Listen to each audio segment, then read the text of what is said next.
All right, all right. Now, so boom, let me tell you something. Grew up down in Little Ranger, all right? Smallest town you ever did see. Except maybe for that time I saw a cat here in a tiny cowboy hat in a dollhouse. Smaller than that even. And there was this fella, Billy Bob, no relation to Thornton's or whatnot. But this Billy Bob thought he was Bruce Lee, even though he looked more like a possum trying to do the splits. Anyway, Billy Bob was all about martial arts, always saying it was the only way to know which style was the real deal. Like figuring out if Tabasco sauce really goes on ice cream, some things you just gotta try. And he'd go on about how they need a place where folks can use anything, everything, fists, feet, headbutts, elbows, even beating if that's your thing, because can a real fight, there ain't no rules except maybe don't poke a fella in the eye with a dirty stick. It's kind of like them UFC fights, right? Bloodiest, most barbaric thing ever, but also kind of honest, like seeing a politician eating a corn dog. You get a real good sense of what they're about. So Billy Bob always said he designed this arena, an octagon, so no one could run away, because when you're getting your butt whooped, sometimes you just want to bounce, like when you accidentally walk into a family reunion full of folks you ain't seen since you had that unfortunate mullet. All right, all right. So let me tell you something about growing up in the Bayou. See, we had this pet raccoon, right? Named him Earl because he looked like my Uncle Earl after a crawfish boil, all red-faced and kind of sideways. Anyway, Earl, bless his heart, he was dumber than a box of rocks, but he knew one thing, survival. And that reminds me, I saw this lady up front here sleeping like a possum in a sunbeam, and it just hit me. We're all just trying to survive, ain't we? Like this guy's trying to get his wife a Mai Tai for her birthday, bless his heart, and she's out cold, probably dreaming about saving lives at the hospital because she's a nurse tech, a real-life superhero, you know? And nurses, man, they're like cops. They deserve to unwind, get a little goofy because they see some crazy stuff that would turn your hair white faster than a skunk at a Klan rally. But see, here's the thing, right? Everyone, and I mean everyone, gets a little cranky when they're hungry or sleepy. It's a universal truth, like gravity or the fact that grits are delicious. You know, my grandma used to say, a fed woman is a happy woman, and that's probably why my grandpa kept a jar of pickled okra in his pocket at all times, in case. So maybe this lady ain't cranky. Maybe she's just waiting for a man to finish telling this story, because let's be honest, a good story is like a warm hug on a cold day or a perfectly fried catfish sandwich with extra tartar sauce. It just hits the spot, you know? And hey, if a little heckling makes it better, then bring it on, baby, because I'm just here to entertain like a banjo playing monkey at a county fair. Weird, maybe a little offensive, but you won't forget it anytime soon. All right, y'all, let me tell you something about them early hustles before the spotlight found this Louisiana boy. Reminds me of my Uncle Dale. Bless his heart, thought he could train squirrels to water ski. Spent 6 months in a whole lot of pecans, ended up with squirrels that just knew how to drown fancy. Speaking of drowning, remember working at this Office Max, right? They wanted me to greet folks like I was selling salvation. Welcome to Office Max. How can I help you? Take it to the max. Sounded like something them televangelists say before they ask you to donate your social security check. Couldn't do it. Felt like I was lying to folks. I was better at aviation joint where my grandma worked. And I remember going out with a girl from work who was proud of her promiscuous ways. Then I did some time vacuuming, but in a weird way where I threw dirt in front of people and then vacuumed it up. After that, I tracked shipments for sperm clinics like a FedEx for baby juice, making sure that precious cargo arrived on time, like Santa Claus, but with more bodily fluids. I even drove a dog van that one time, Dumb and Dumber style, wrestling rich folks' yappy chihuahuas into that metal death trap. And there was waiting tables where folks recognized me from Comic View, asking if I was the one on the show. Was you on Comic View? They'd be like, bread in the wing or leg in the thigh. That job eventually got me punched in the face and knocked unconscious, but hey, at least I got a free hamburger out of it. Oh, and lifeguarding and selling sneakers and, well, it's all in my book, Life Lessons, which nobody's read. Go get it and then check out my other book on Audible, because who has time to read anymore? Kevin here's got promo at Edis, bless his heart, can't stop hustling his Jumanji 2 tapes. And that's the damn truth, y'all. Truth, like a possum playing dead in the middle of I-10. Gotta swerve to miss it. And maybe that possum knows something we don't. Maybe he's onto something big, like a new way to monetize possum roadkill. Now there's an idea. All right, all right. Now, so boom, let me tell you something. Grew up down in Little Ranger, all right? Smallest town you ever did see. Except maybe for that time I saw a cat here in a tiny cowboy hat in a dollhouse. Smaller than that even. And there was this fella, Billy Bob, no relation to Thornton's or whatnot. But this Billy Bob thought he was Bruce Lee, even though he looked more like a possum trying to do the splits. Anyway, Billy Bob was all about martial arts, always saying it was the only way to know which style was the real deal. Like figuring out if Tabasco sauce really goes on ice cream, some things you just gotta try. And he'd go on about how they need a place where folks can use anything, everything, fists, feet, headbutts, elbows, even beating if that's your thing. Because can a real fight, there ain't no rules except maybe don't poke a fella in the eye with a dirty stick. It's kind of like them UFC fights, right? Bloodiest, most barbaric thing ever, but also kind of honest, like seeing a politician eating a corn dog. You get a real good sense of what they're about. So Billy Bob always said he designed this arena, an octagon, so no one could run away. Because when you're getting your butt whooped, sometimes you just want to bounce, like when you accidentally walk into a family reunion full of folks you ain't seen since you had that unfortunate mullet. All right, all right. Settle down now, folks. Let me tell you something. Grew up in a town so small, the church picnic was the biggest news of the year. Used to be this fella, Cletus, bless his heart, he thought he was a squirrel. Not like, oh, I like acorns, but full-on tree climbing, nut hoarding kind of squirrel. One time, Cletus tried to bury me alive in a pile of leaves because he said I was a rival nut gatherer. That's when I learned, folks, life's a whole lot like a possum in a grocery store parking lot. You never know what kind of mess you're going to get into. Which brings me to John Mulaney. Remember that guy? Emmy winner, Netflix star of the whole shebang. He's playing Madison Square Garden for crying out loud. But see, Seth Meyers, that sneaky devil, he's got to grill him about his outfits. Mulaney walks out looking like he just wrestled a bear and lost, and Myers is all, where's the suit, Johnny boy? It's like confronting a raccoon for eating your garbage. You know it's wrong, but you secretly admire the audacity. But apparently some folks intervened on Mulaney a while back, said his life was spiraling. And I ain't one to judge. Everyone's got their own brand of crazy, but it just seems a tad extreme to critique a man's fashion sense while he's, dealing with stuff. Myers wants him in a suit, says he looks like he raided the Gap after a bad date. It's like saying a dog wearing pants is civilized, but it's still going to sniff your crotch, ain't it? Mulaney's like, fine, I'll put on the suit, but you ain't taking me to no fancy tailor. He figures Myers should have had a car waiting, ready to whisk him away for a 2-month fitting. Imagine that, Mulaney, trapped in a tailor shop, surrounded by pins and fabrics like a hummingbird in a butterfly net. Then Myers starts miking the jacket real serious, like reminiscing about that talk show he co-hosted where apparently they were Saris in bad dress, and that's, man. Picking on a man's wardrobe is like kicking a pregnant mule, just ain't right. Mulaney, looking like a hostage in a department store mannequin's outfit, says he feels happier. Myers throws in a tie because, television demands conformity. It's like putting a hat on a chicken. It doesn't make it any smarter, just funnier to look at. Then they get to fatherhood. Mulaney's got a 7-month-old Malcolm, apparently a connoisseur of self-inflicted selfie videos. He also claims the kid got him gifts for Father's Day, and that Malcolm insisted he wears a damn suit to 30 Rock. Kids these days are getting bossy. Myers tries to relate, mentions his own baby, then they hit the formula shortage. Oh, Lord, that's when things get real. Mulaney, channeling his inner drug dealer, admits his old instincts kicked in. Fake driver's licenses, Mr. Mustache disguise pretending to be an old Vietnamese lady, all for baby Fago. It's like watching a penguin try to climb a ladder, it's not going to work, but you can't help but admire the effort. And the Amazon stuff, shady as it is, as car salesman's handshake. Mulaney actually tasted the formula to make sure it was the real deal. Now that, folks, that's dedication. It's the kind of parenting that makes you wonder what's next. Maybe teaching the kid how to hotwire a car to get to the diaper aisle faster. It just goes to show whether you're wrestling bears, getting fashion advice from Seth Meyers, or navigating the baby formula black market. Life's a wild ride, and sometimes all you can do is dip your finger in and hope it's the real enzyme, you know what I'm saying? Man, I'm down in Orange County, right? Real deal OC, not that fake LA garbage. And I hear this story about a chopper dude. Pops built this tour business for 38, like clockwork, then hands it off to his son, American dream kind of stuff, right? Like, son, here's the keys. Don't screw it up. Keep the Von Erichs of helicopter tours going. And the kid's all right, Dad, love you too, gonna make you proud. Probably had 4 kids already, that traditional life they push on you. 5 days later, 5 days from balloons, and a congratulatory cake. This kid, he's probably barely got the script down. Like, yeah, folks, look to your left. Beautiful Orange County, 27 miles of beaches. Seatbelts, please. But only one dude shows up for a couple's tour. Red flag, right? But bills gotta get paid. So they hop in, 10 minutes in. This guy just yeets himself out the door like a reverse Houdini, straight into the Pacific. I'm thinking, what in the actual tarnation? 5 days in, this kid's already got a story that'll be on I Shouldn't Be Alive.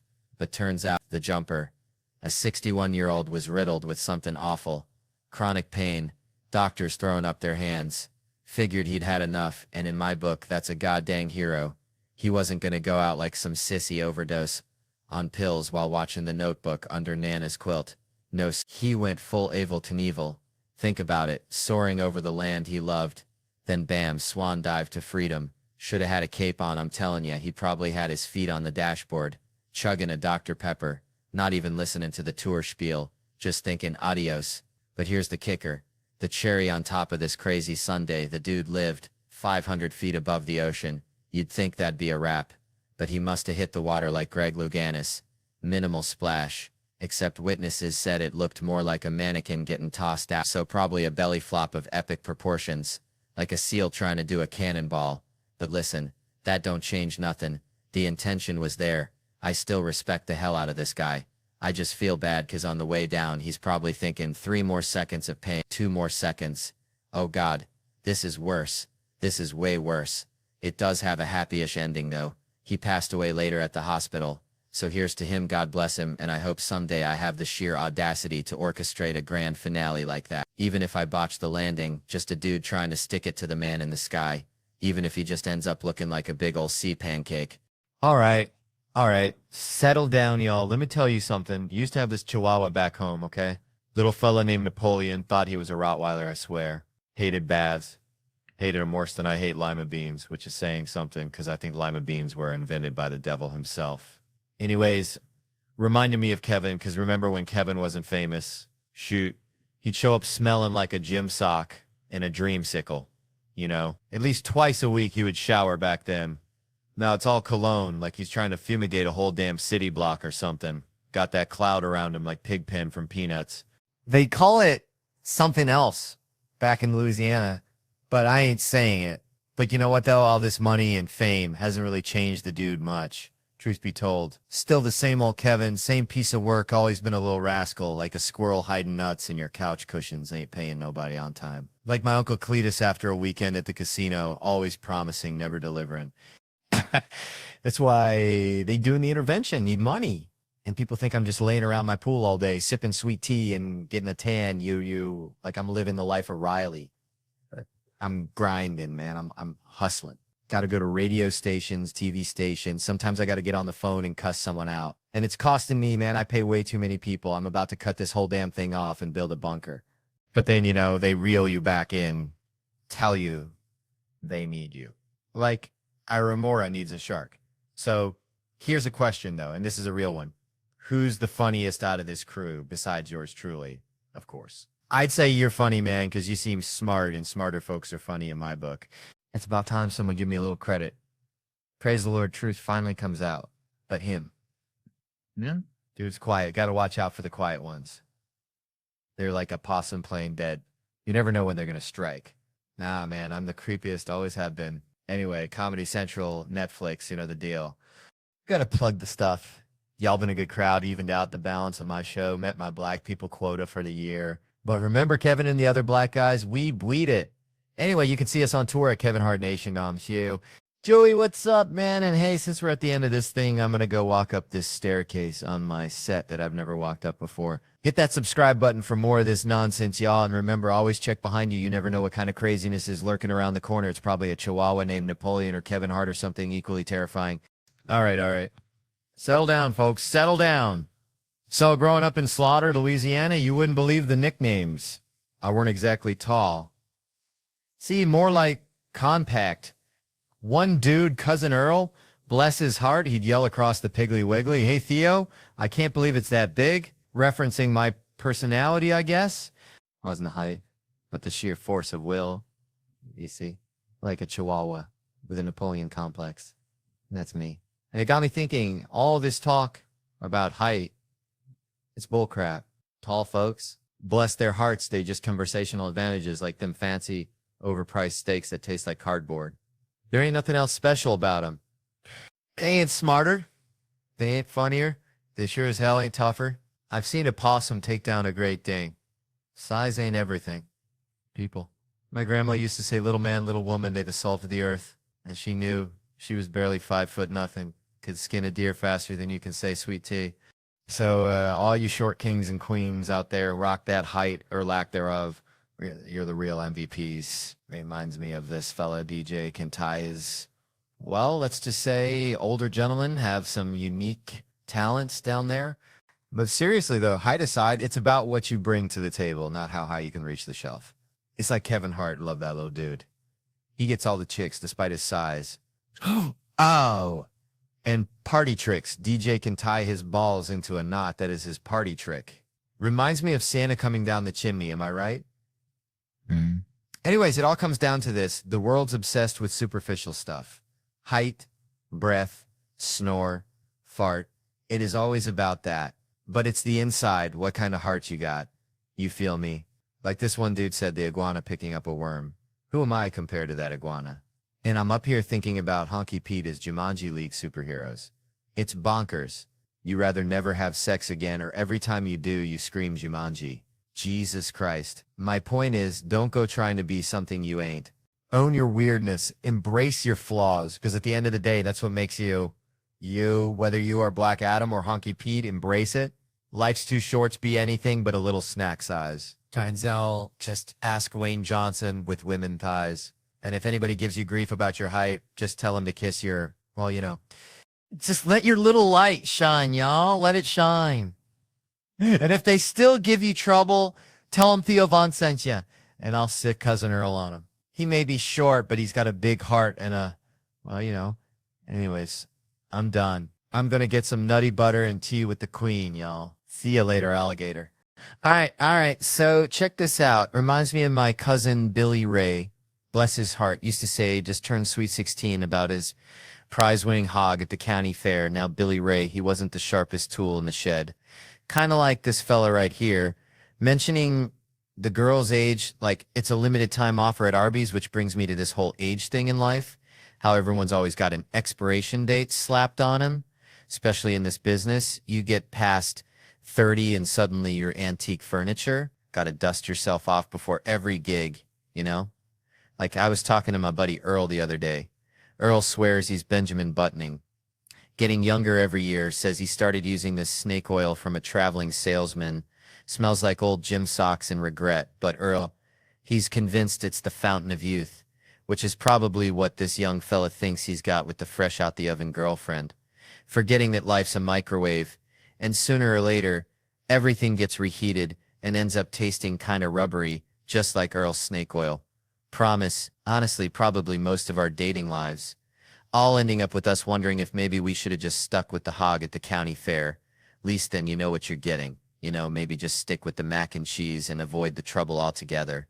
Man, back in Shreveport, we had this drinking crew, real deal redneck poetry slam. You know, me, Mark, Sam, and this dude Soder, who looked like if a scarecrow and a golden retriever had a baby. And then there was Nate.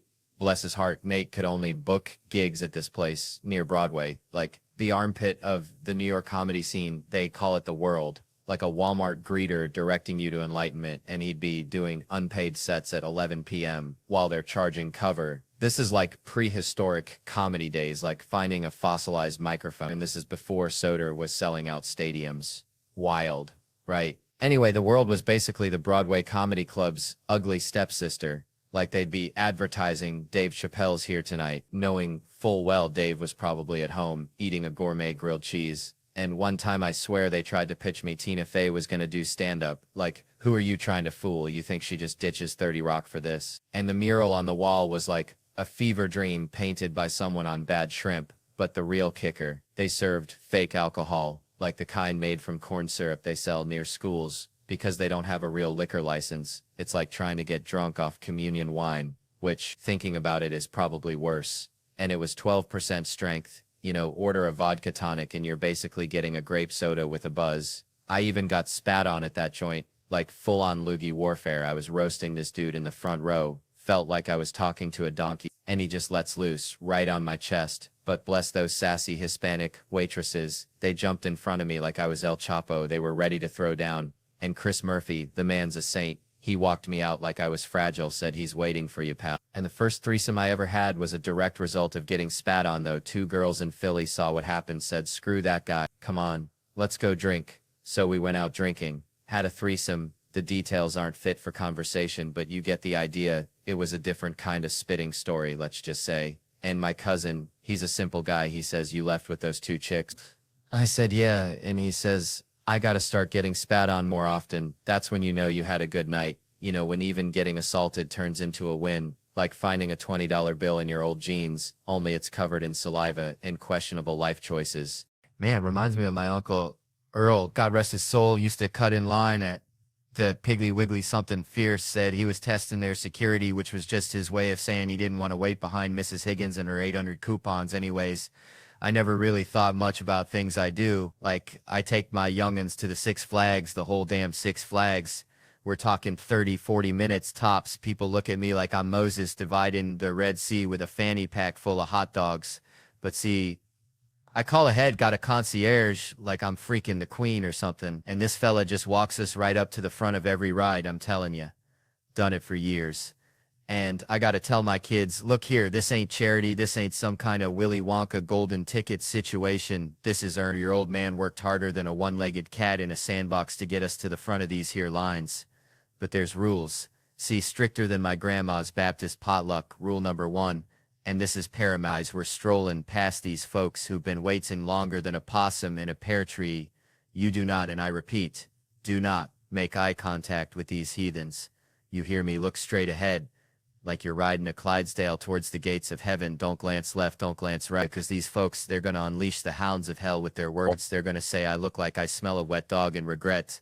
They're going to say things about you that'll make you want to join the Amish. But you ignore it. You just let that negativity roll off you like water off a duck's back, because here's the truth, son. When we're back in the Yukon headed home, we ain't never going to see these poor souls again. They're going to be stuck in that line, hotter than a jalapeno in July. Probably still arguing about whether the guy with the Mickey Mouse ears cut him off, and honestly, they're probably going to be in a line for the rest of their lives. Ain't that something? Just a line, folks, just a line. All right, folks, let me tell you something. Growing up back in Louisiana, we had this rooster, right? Meanest son of a gun you ever did see. Named him secretary because he pecked at everything. Even the postman picture that a rooster hating on official mail delivery makes about as much sense as kale smoothies. Anyway, that rooster was a jerk, just like my luck on the road sometimes. 8 years back, I was a youngin' hitting the sauce a little too hard, stand up in Seattle, trying to woo a girl, but her friend, oh Lord, every 30 seconds not interested, then she could do better. Escalating like a bad banjo solo until she drops the bomb. You're very unattractive, and me drunk, I blurt out, get some more Botox, you lizard. Feel bad about that now. Real bad, although truth be told in the moment, nailed it like shooting a crawdad in a barrel. But she got furious. Or at least I think she did. Botox makes it hard to tell. You know? Then her boyfriend pops me one, deserved it, she was his lizard. And I respected the loyalty. Like a hound dog sticking with its owner, even if the owner's wearing Crocs, foreshadowing though. A month later, Cleveland, Ohio, LeBron had just left.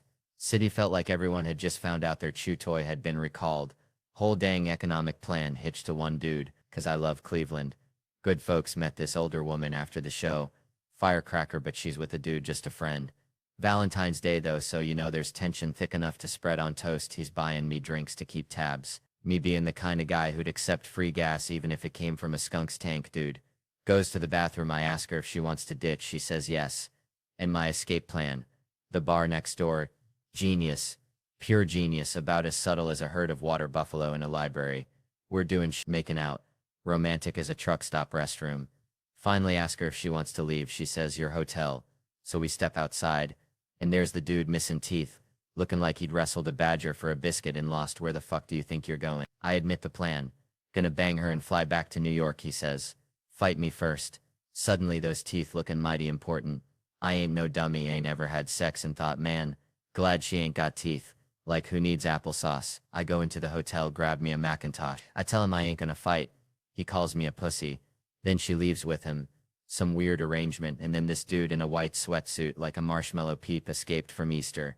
Not sittin', not standin', just kinda perched. Loudly announces, I wasn't gonna let anything happen to you, claims he polices this. Not a cop, but a vigilante. The white knight drunk me's like, hell yeah, this guy's legit with a name, protects downtown Cleveland. Been stabbed twice, does it 'cause he loves Cleveland. Crazy but loyal, like a squirrel trying to bury a nut in concrete. Horrible trade for LeBron, but loyalty, you know? We stroll past the club, he sees my poster, says he could never do comedy. I say I could never do illegal and strange and alarming. A mutual admiration society asks why I don't have a Valentine. I say life choices and career. He says, meet, we're practically twins. Just one wears pajamas and the other tells dick jokes. He walks me back, says he's coming to the show. Exchanges information 'cause you gotta network even with superheroes. Wake up next morning, hangover the size of Texas. White Knight email, gotta be him. Don't know that many, says he can't make the show. Sincerely, your new friend and fan, the White Knight Joshua. Makes me happy. Jews underrepresented as superheroes. Like finding a vegetarian at a barbecue. Emails bounce back. He's like Batman disappearing into the shadows via email. Years pass. Then bam. Another email. White Knight subject line. I reply, saw you on Conan, he's still out there. Then comes the kicker. He's married with a kid. Living in the suburbs. Traded white knighting for minivans. And soccer practice. Trader. I tell him I'm in Naples. He says Italy. I say, yeah, guess even superheroes gotta grow up and face the fact that sometimes the real battle is getting the kids to eat their dang vegetables. Ain't that the truth? Man, I swear, I knew this fella back home. Boudreaux used to win stuffed animals at the county fair. Like it was his job. Not 'cause he was good at the games. Would know, because he just holler the loudest at the carny folks till they gave him something to shut him up. Kind of like what's going on here tonight, though. I ain't giving nobody no giant stuffed cat unless that claw machine's rigged, like my Uncle Earl's tractor after he had a few too many natty lights, which, come to think of it, might explain some of the medical profession these days, 'cause I'm looking at you, nurse in training, and I ain't saying you ain't gonna be a good one, but you remind me of that time I tried to give my dog Roger cough medicine, and he just looked at me like, Theo, what in the Sam Hill are you doing? And then promptly threw it all back up. And that's how I feel right now, like I'm trying to force feed something to someone who ain't hungry. And meanwhile, her poor boyfriend over there is probably wishing he was watching paint dry. 'Cause even that'd be more interesting than listening to me wrangle a drunk heckler who thinks she's got a free pass to the comedy rodeo. But hey, at least she's making money at her job, which, let me tell you, is a miracle in itself these days. Especially with these darn AI robots taking over, it makes you wonder if one day we'll all be replaced by robots who yell louder than Boudreaux at the county fair. And then what's a fella to do but just sit back and watch the world burn? Or maybe just find a quiet corner and teach Roger some new trick, 'cause at least he ain't going to tell me to go back to jokes. Man. College, right? I swear. I just got a letter from my alma mater. Felt like Christmas morning, kinda. Until I opened that sucker up. Said, hey, Theo, remember us. We're the reason you're in debt. Just kidding, mostly. Then they hit me with this line, and I'm paraphrasing here because I threw the damn thing in the trash after, but it was basically, hey, cough up some dough. We want a gift, but, only if it jingles. Now, I'm no mathematician, but back when I was slurping ramen in that glorified daycare, I was forking over about 15 grand a semester, twice a year for 4 years. Do the math, folks. That's like 120,000 clams. I practically bought the damn library. So, excuse my French, but are you telling me that after I essentially funded a small African nation's GDP with my tuition, you got the audacity, the sheer nerve to ask for more? What is this, a hostage situation? I feel like I'm dealing with my cousin Gary. Gary showed up to Thanksgiving wearing a wife beater asking for $20 for gas, even though his car's been up on blocks in the yard since the I-2K. Where's that money even go, college? Did you build a solid gold statue of the dean? Is there a secret underground bowling alley I never knew about? I bet it all went into those stupid study abroad programs where kids go to Italy and take pictures of pizza. Meanwhile, I'm eating ketchup packets in the library, trying to decipher Shakespeare with a hangover the size of Louisiana. I got buddies, they're all, Theo, be a good alum. Donate. They even wear the college t-shirt like they're still trying to impress their RA. Look, if you're a grown man still sending money to your old college, that's like still paying your ex-girlfriend's rent. She ain't coming back, buddy. You're just enabling her kombucha habit. That college, that's a $120,000 hooker and you fell in love with her. In the letter, they were all like, it's been a while since you donated. I felt like firing back. It's been a while since you housed and educated me. I thought we had a deal. I gave you my money. You gave me a piece of paper and a crippling sense of inadequacy, but they gave me this cinder block room, smelled like stale beer and regret, covered in a Reservoir Dogs poster and the first real heartbreak of my life and probably HPV. And that's it. That's the ROI? Man, what even is college? Seriously, somebody tell me, because I went and I still ain't got a clue. I was 18, looked like a thumb with hair, living like a ninja turtle on a diet of cigarettes, Adderall and Natty Light. It was a 4-year-long game show. Do my friends hate me or do I just need to sleep? But instead of winning money, you just lose a fortune. And the kicker?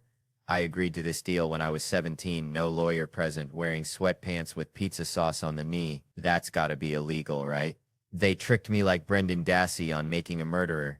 Pulled me out of high school, 2 guys in clip-on ties like, come on, son, do the right thing, sign here, you'll be an English major. And I fell for it, an English major. 120 grand so some professor could tell me to read Jane Austen and then I didn't. Y'all can laugh, but that's the worst financial decision I ever made, and I once bought a used jet ski from a guy named Bubba who claimed it was slightly haunted. Growing up back in the holler, we had this old hound dog.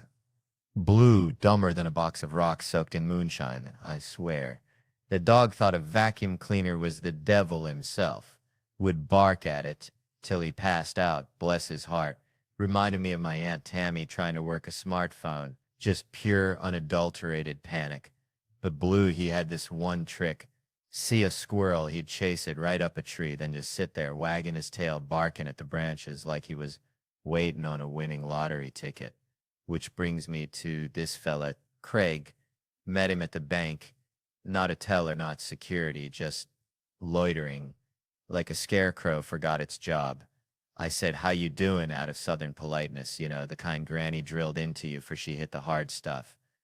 And this dude, Craig, launches into a dissertation on his upcoming trip to Virginia, like I'm his damn travel agent or something. Turns out he's visiting his sister after 15 years. Never been before. I'm thinking, buddy, you got more baggage than a Kardashian going to a yard sale, and he just drones on monuments and whatnot, and I'm trapped, man, like a possum in a parking lot wanting to scream, I just want to deposit this check so I can buy more jerky, leave me be. But he's got me cornered, this social vampire. And he actually says, I'll be here when you walk out. Like it's a threat, not a promise. And that's when it hit me, this whole how you doing thing. It's a social contract, a gentle dance, not an invitation to your therapy session. You got to keep it light, people, like a firefly on a summer night. Fine or great is all you need. Anything else is like showing up to a potluck with a plate of roadkill. Just ain't right. So next time somebody asks, remember Craig and keep it brief. Unless, of course, you want to unleash the hounds of hell on an unsuspecting stranger, then by all means tell him about your bunions. Man, I swear, growing up in Louisiana, we had this bathtub, right? Avocado green. Looked like Shrek's armpit. And it was slipperier than a politician's promise, so time I'm in there just trying to exfoliate like a damn influencer, and bam, down I go, like a sack of potatoes. But here's the kicker. My cousin, bless her heart, she's in there too, thinking she's auditioning for a shampoo commercial, all slow motion hair flips and whatnot. And I accidentally clothesline her with my flailing limbs. It was like a scene from a slapstick comedy, except nobody was laughing, especially her, because see, it's like this with women. They got this whole expectation thing going on, right? You're supposed to be this graceful, protective force field against the slippery demons of the porcelain abyss. But the truth is, I'm just a clumsy swamp creature navigating a world designed for ballerinas. And that's kind of how I see this whole body image thing too. Like, women are constantly getting judged, weighed, measured, told to shrink here, puff up there. It's like they're living in a goddamn funhouse mirror. And meanwhile, dudes are out here walking around looking like sentient beer kegs, rocking the dad bod like it's the latest fashion trend. And nobody bats an eye. It's a wild double standard. I tell you, it's like comparing a meticulously crafted souffle to a microwaved burrito. Both can be delicious, but one's definitely getting more side-eye at the dinner party, you know? So next time you see a woman falling in the shower, cut her some slack. She's probably just trying to wash her feet, and even if she ain't, it's probably better than the alternative, which is trying to date in the modern world. That's even more slippery, guaranteed someone will end up falling. Well, hey there, folks. Let me tell you, a couple weeks back, my email got hacked, which honestly felt like getting invited to a fancy party because I'm terrible at keeping in touch. So suddenly sending a spam link to everyone I know felt like my civic duty, my annual Christmas card, if you will. And bless their hearts, they all wrote back like I just birthed triplets, all screaming, didn't know your cyber uterus is bleeding viruses. brought us closer than a Tupperware party after a tornado. And then this one fella, bless his simple soul, emails me, says, Theo, buddy, clicked your link, but I ain't in the market for no herbal Viagra. And this ain't no comedian, folks. This is pure unadulterated West Virginia logic after 17 years of friendship. And it got me thinking, first off, who in God's green earth still clicks a spam link that looks like a $sign, had a baby with a swastika, and named it malware? I'm talking if HPV was a website, this was it. But no, he saw that blank email, subject line, reading, check this out, which, let's be honest, I ain't ever uttered in my life, and thought, all right, Theo's peddling snake oil, which is insulting because if I was going to shill herbal Viagra to my entire contact list, it wouldn't be a 2-column email blast. I'd craft a goddamn novel, something like Dear Friends, Famlin, folks I met at that all-night Waffle House in '09, Comedy's Gone South, and my Cayman Island business partners, and I have concocted a miracle cure for bedroom blues. Click the swastika for the world's ugliest website, pink on purple, just how we like it. See, gotta sell the dream, you know. Anyway, turned 30 recently, watching movies different now. Used to root for the hero, now I'm vibing with the side characters, the ones rolling their eyes like, oh great, another Spider-Man, feeling like I'm watching a squirrel try to parallel park. Reminds me of Michael J. Fox in Back to the Future. That was my jam. Wanted to be Marty McFly, but watch that movie again. And it's wild, this 17-year-old kid's best friend is a disgraced nuclear physicist, and nobody bats an eye. We're all just like, yup, checks out, like seeing a cat driving a track. That movie is bananas. Imagine pitching that in a studio, like, all right, family action movie, lazy high school kid, sleeps in, but get this, his best friend's a disgraced nuclear physicist. No, not a student, a 40-year-old weirdo, and the studio execs nod, okay, they build a time machine, stop the Kennedy assassination, and you gotta swallow your pride, say, nah man, he goes back in time, tries to hook up with his mom, watch their faces, but don't worry, Biff shows up, tries to assault her, dad saves the day, and we're saying a white guy wrote Johnny B. Good, and some head green like that. That's Hollywood, folks, like a raccoon running a bank. Only in America they ask if it's Back to the Past, but you gotta stick to your guns. No, Back to the Future, 'cause only in a movie can you have a disgraced nuclear physicist and a horny time-traveling teenager in the same frame. It's like a fever dream in a can, like putting ketchup on grits, just plain wrong but undeniably entertaining. And people ask me if I smoke marijuana. I tell I don't need another reason to crave Cheetos. I already crave Cheetos like a dog chases a mail truck. You ever see a dude hit on a girl by yelling at her through a crowd? Hey, you with the tits, move it, losers. I'm Grados. That's the world we live in, folks. A world where disgraced nuclear physicists are best friends with horny teenagers and Greg yells at women from across the room. Bless their hearts. Man, timeshares, remember those? It's like the mullet of vacation ownership, business in the front, party in the back of your bank account getting drained. Reminds me of my Uncle Dale. Used to sell vacuum cleaners door to door. Swore he was going to retire on dirt futures, whatever the hell that was. Anyway, timeshares. Thought Airbnb killed him. But then I started thinking Airbnb's just a timeshare with extra steps, right? You're sharing somebody's time and probably their questionable hygiene habits.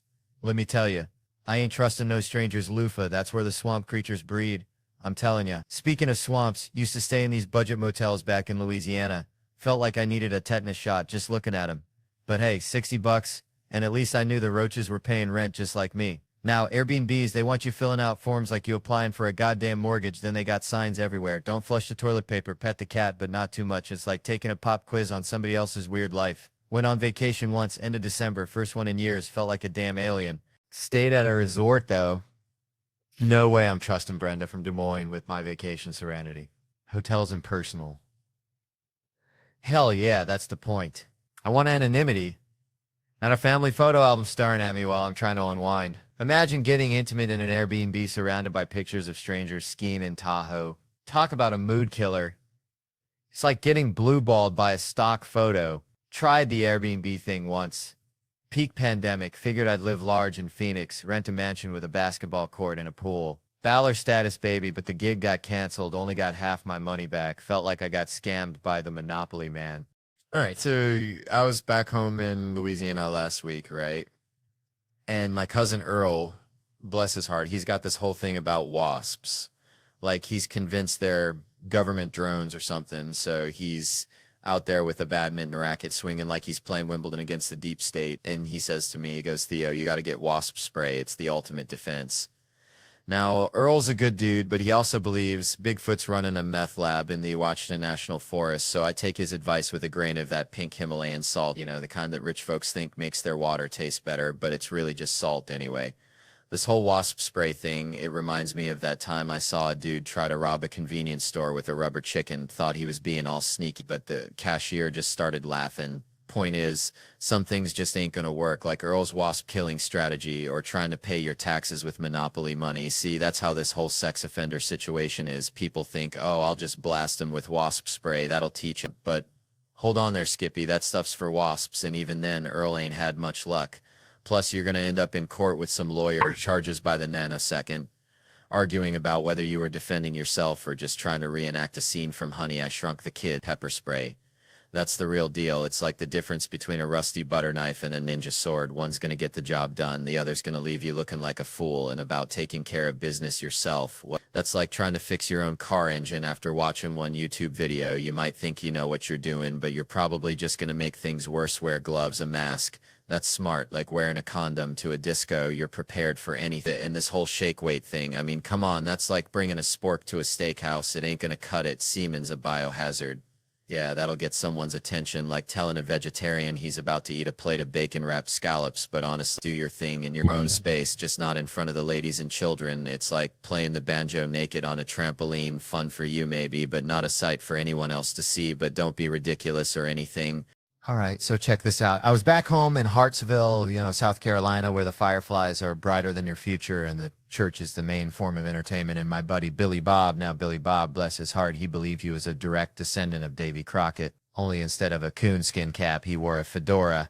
He found it the Piggly Wiggly Lost and Found, and instead of fighting bears, he wrestled raccoons in his backyard, kept them as pets, named him after country singers, had a whole dang family of Whalens and Tammys living under his porch. Anyway, Billy Bob, he gets it in his head that he's going to start a kissing booth at the county fair, charges a nickel a smooch, says he's got lips touched by the angels, but the only angel touching those lips was probably Aunt Shirley after one too many communion wines. Point is, nobody's paying Billy Bob to kiss him, not even the hogs, which brings me to this Halle Berry thing. See, I got Halle Berry, Academy Award winning Halle Berry on my movie, right?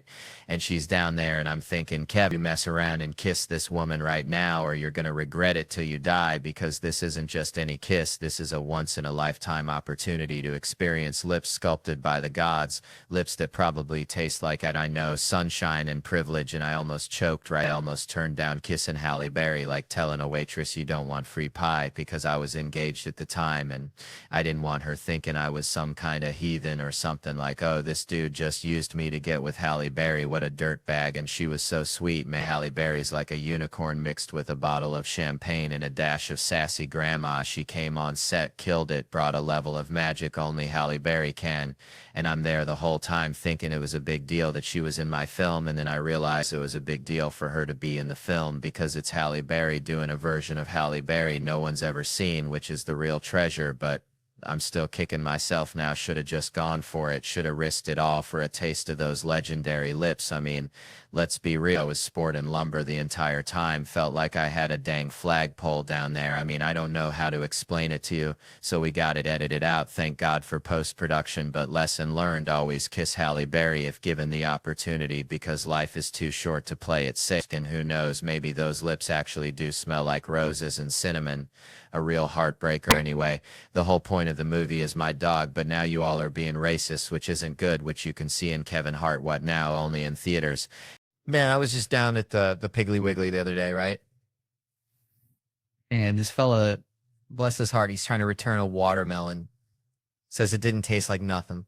Like, what'd you expect? Sunshine, a symphony in your mouth. Anyways, it got me thinking, like, this whole putting yourself out there thing, you know? Like when I first started doing that weird voice for Digman, that Nick Cage meets psychopath. I don't even think Nick Cage knows he's the muse. He's probably too busy wrestling alligators or something.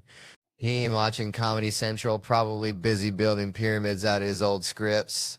But seriously, South Park's right before us, and those fans are die-hard. Been watching longer than my grandma's been making sweet tea, which is saying something.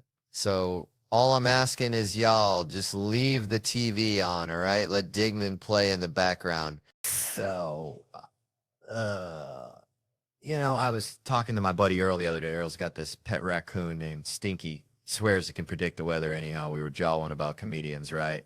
Like, who'd be good to run for, something, anything really, maybe even head of the homeowners association. The names they threw out, bless their cotton socks, John Stewart, sure. Makes sense, smart fella. Always got something to say. But then, bam, Bill Cosby out of left field. I mean, dang it, it's like suggesting your grandma for an MMA fight. Said something like, get him out of jail. Which, last I checked, Cosby's either too old or they already let him out. Maybe he's touring retirement homes with a Jell-O pudding show, who knows. I even saw Cosby do stand-up at a Jon Stewart benefit thing once. Wounded Warrior Project, before the whole pudding pop parade went south. And let me tell you, that act was darker than a black bear's armpit on a moonless less. I'm talking deep, unsettling. You're waiting for the punchline, but it just keeps getting more existential, like watching a squirrel try to bury a nut in concrete.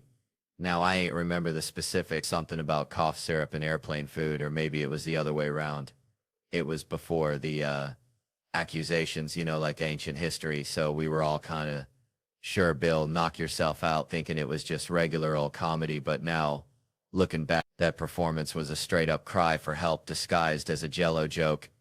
And that's the thing about comedy, ain't it? It's like a canary in a coal mine. You can sense when someone's in a dark place. Kind of like Earl's raccoon Stinky when it starts hiding all the shiny objects. Right before a tornado, just a little unsettling feeling deep down in your gut that something's about to go sideways. Yeah, all right. So there I was back in Louisiana, probably chasing a squirrel or something, just living that Bayou life. And I overhear this gal telling a story all hushed like about some fella, right? She's saying he's yelling. She's saying she don't know how he feels. Typical Tuesday, but then bam, she's changing the subject, asking him questions, trying to be all empathetic. See, now I'm sitting there 6 beers deep thinking this is just another sob story, like when my Uncle Earl lost his dentures in the crawfish pond. Sad, but you move on. But then this lady drops a bomb. The fella only got one leg, y'all. That's like trying to ride a unicycle in a hurricane. It just ain't gonna happen smooth. And that's when it hits me.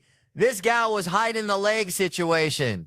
Like she was trying to sell a used car with a busted engine, just glossing over the details, Suddenly, I'm picturing this poor dude back at his place, and I ain't gonna lie, my brain went to a dark place, like one of them back roads you ain't supposed to drive down after midnight.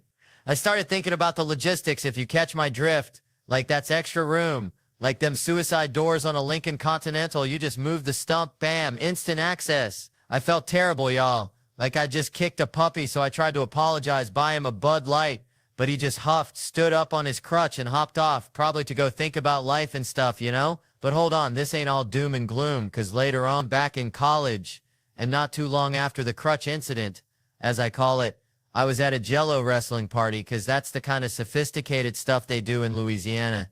And this dude comes up to me on the staircase out of nowhere and he's all, hey, aren't you in my physics class? Now I ain't the sharpest tool in the shed, especially after a few rounds of Jell-O. So I was like, I don't know, maybe. Turns out we were in physics together, but I was too busy trying not to get slimed to notice. So we start sitting together. He's a nice guy, kind of smart, in good shape, likes to party. Man, let me tell you something. I knew this dude back in Tickfall named Earl. Looked like a scarecrow that got struck by lightning, right? Earl had this Chihuahua, Pepe, meanest little ankle biter you ever did see. Wouldn't let nobody near Earl, not even Earl's own mama. Bless her heart. She tried to bring Earl a casserole once, and Pepe went straight for the jugular like a furry little piranha. Anyway, Earl used to say Pepe ain't mean, he just protective, just like how them black mamas get when their kids mess up. I'm a count to 3, boy. You be out of them woods. And they ain't playing, but then you got the white mamas, Lord have mercy, they get fed up too, but it's a different kind of fed up. It's like, I've had it up to here with your insubordination, get in the car, we're going for a ride down by the lake, and the kids are all excited, thinking it's a fun day. Little do they know, mama's got other plans. My own mama, she would never take us for a ride down by the lake, but she'd sure use that story as a threat, scare us straight, saying, y'all keep messing up, I'm gonna take your asses for a ride. And I'd be thinking, mama, you don't even have a car, you go and hitchhike us down there. It's like that Lavelle Crawford joke, good stuff, remind reminds me of the Mexican American folks too. They got that same kind of love, that same kind of fire. They love flowers, they love music, they love white girls named Debbie, they love education, going to night school, taking Spanish and getting a B. They don't love getting up early, but they do it anyway, real slow like a turtle in molasses. They love their nanas and nonos and ninas and ninos, nano. But don't you dare call them beaters, them old cars they drive. They'll kick you in the face faster than you can say Cheech and Chong. Call them beers, even though they drive real slow, goddamn slow. They don't like to be called Peter. You can dress them up, but you can't take them out. That's the truth, man. They name Chata and Sheila and Chima and little Chima and have a son-in-law named Jeff, and they don't like them movies where the dude has to wear contact lenses to make his blue eyes brown, cause don't make my brown eyes blue. Is it time for the race? They live in Los Angeles, San Diego, San Antonio, San Francisco, and now all over Canada. They just get cold up there. Mexican Americans have been here forever, and we're going to be here forever, and we only want what's fair. Mexican Americans, yeah, man, that's it for now. Thanks for joining us. Now the credits are going to roll. You don't have to stick around, but I do. There's my name. Woohoo, the fifth cameraman is hot. Okay, then I'm done. Can I go now? For crying out loud, what, mommy? It's over. Just like that time Earl's mama tried to give Pepe a treat, and he bit her so hard she needed stitches. Some things just ain't worth the casserole, you know. Then growing up in Louisiana, you see some things. Like, remember old Clem used to wrestle gators down by the bayou, claimed he could whisper sweet nothings to him, but I swear I saw him bribe him with day-old donuts. Anyways, it reminds me of this time. See, I'm feeling myself, right? Thought I was all that in a bag of Zapp's potato chips.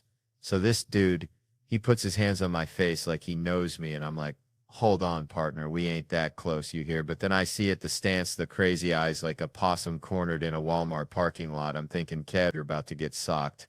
Better throw that haymaker. So bam, right in the kisser. Never punched a man in the face before. Felt like winning the lottery and losing your teeth all at once. So I'm hyped, celebrating like I just won a crawfish eating contest. All, yeah, bitch, you don't want none of this. Feeling like a real OG, you know, but then reality hits you like a catfish to the face. Jail time, one bed, one blanket. Suddenly you're offering bedtime stories, but then he tackles me mid-speech like a linebacker going after a toddler. I'm thinking, bro, I'm tiny. I got a low center of gravity like a bowling pin. I ain't going down easy, so I start uppercutting him, giving him the old Louisiana shuffle. He's losing, starts yelling for Thomas, his security guard, and Wayne, my security. This big old fella got Thomas pinned against the wall. Looked like he was trying to teach him the electric slide. I couldn't tell if Wayne was helping me or just enjoying a good squeeze. Didn't ask, didn't want to know. So then it hits me, Dallas, Texas. Getting arrested here is like ending up in a Nickelback concert. Ain't getting out till Tuesday. Gotta get out of here. Nate, my driver, bless his heart, he was OG. All right, gets the car, puts it on the curb, blocking everything. Never seen him so hyped, like he's directing a bank robbery, telling people to stuff my head down so the cops don't see. That's when I realized Nate probably used to be a hitman or something. Then he snaps at me saying, Kevin, you got a career, movies, TV, you're throwing it all away for a street fight. Like I just bought a fidget spinner at a pawn shop. Then he's back to yelling about cops. We gotta go, but it's too late. We get locked up right there, Cleveland. I love y'all. Good night. And that's how I ended up sharing a cell with a dude who thought he was a heater on you. All right, so I was back home in Louisiana, right? Just the other day visiting my cousin Dale. Dale's got this pet raccoon named Ricky. And Ricky, I swear to God, he's got more self-awareness than half the people I went to high school with, including myself on Tuesdays. So Dale's trying to teach Ricky to play the harmonica, right? Harmonica, folks. This ain't no triangle. This is Louisiana blues we're talking about. And Ricky, bless his little bandit heart, he's just squeaking, sounding like a rusty gate, fighting a goose. But Dale's convinced he's about to unlock the secrets of the Delta. Anyway, watching Dale and Ricky got me thinking, you know, about why we do things for ourselves, for other people, or maybe just to escape the sound of Ricky trying to play Amazing Grace. And it's like this whole waxing thing. I mean, I don't get it, but I kind of do, because it's like that needle, that anticipation, that little bit of trauma, and then bam, it's over. You know, kind of like watching Ricky play the harmonica, just a sudden burst of pain followed by a deep sense of relief. I saw this girl getting waxed, right? Talk about vulnerability, lying there naked, feeling like a crawfish at a boil, but she's doing it supposedly for the fellas, but let's be honest, it's for her, because feeling good, feeling clean, that's a feeling that's worth enduring the whole hairy situation, right? This one lady, Cindy, she reminds me of my grandma, always telling me things are going to be okay, even when a tornado's ripping through your double wide. She's getting the girl waxed, talking about all the trauma, like being naked around people is easy as pie, which it ain't, unless your pie is made of anxiety and existential dread. Now, I ain't judging, 'cause I've been there, I've felt that fear, But what really got me was the idea that this is what women go through all the time, the pain, the awkwardness, the vulnerability, just to maintain a certain standard. And for what? For some dude who probably can't even tell the difference between a waxed leg and a freshly mowed lawn. I tell you what, next girlfriend I have, she's getting a lifetime supply of wax on my dime because that's the least I can do for someone putting up with my Ricky harmonica impression. Man, let me tell you, back in Tickfall, Louisiana, we had this fella, Cletus, thought he was a dang rooster, crowed every morning at 4 a.m. sharp, woke up the whole dang town. But seeing these old photos reminded me of something equally bizarre, you know? Like here I am looking all young and spry with Simon Rich and America Ferrera, writing these dirty sketches for SNL, practically living in that writer's room, fueled by stale coffee and desperation. It was like wrangling a greased pig at a church picnic. I swear Seth Meyers would pop his head in like a curious raccoon, peeking into your trash can. Then he'd give us that, no look. You know, that polite but soul-crushing disapproval only a head writer can deliver. We even cooked up a Thanksgiving card with a picture of us, looking all festive and innocent, said Happy Thanksgiving Seth on the front. Then you open it up and it just says we each other. Real classy stuff, reminded me of the time I tried to teach my hound dog Blue to play poker. Didn't work out too well, he kept eating the chips. Anyway, seeing that drag brunch sketch written by this comedic genius named James Anderson. Funniest dude I ever met. No offense to Cletus the Rooster. This guy was a goddamn comedy savant. He'd waltz into the rewrite room oblivious to what we'd been slaving over for hours, and drop some truth bomb joke that was funnier than everything we had combined. Pure funny bones. I tell ya, like he was hooked up to some divine comedic mainframe, just spouting perpsies and comedic gold. Being in that sketch wearing heels on concrete felt like walking on hot coals after a Sunday service at the Pentecostal church. Shout out to the costume department though, they worked them heels low and stable, they judged based. So there's no tears in the hips cause you know, as a modern comedian I can't be falling. Gave me a whole new appreciation for drag queens. And for finally just saying come on, let's get a cab even if Uber's 4 minutes away. Made me feel like a calf just took its first dang steps. All wobbly and disoriented, you know, and Diner Lops, that sketch was like a fever dream. I had after eating too many crawfish etouffee back in Louisiana, wrote it in college when I was the head of writing. Imagine that, me, a responsible adultish human, leading a room full of writers. Who'd have thought it, but I was like, nah, I'm saving it, like holding on to a winning lottery ticket, waiting for the right moment.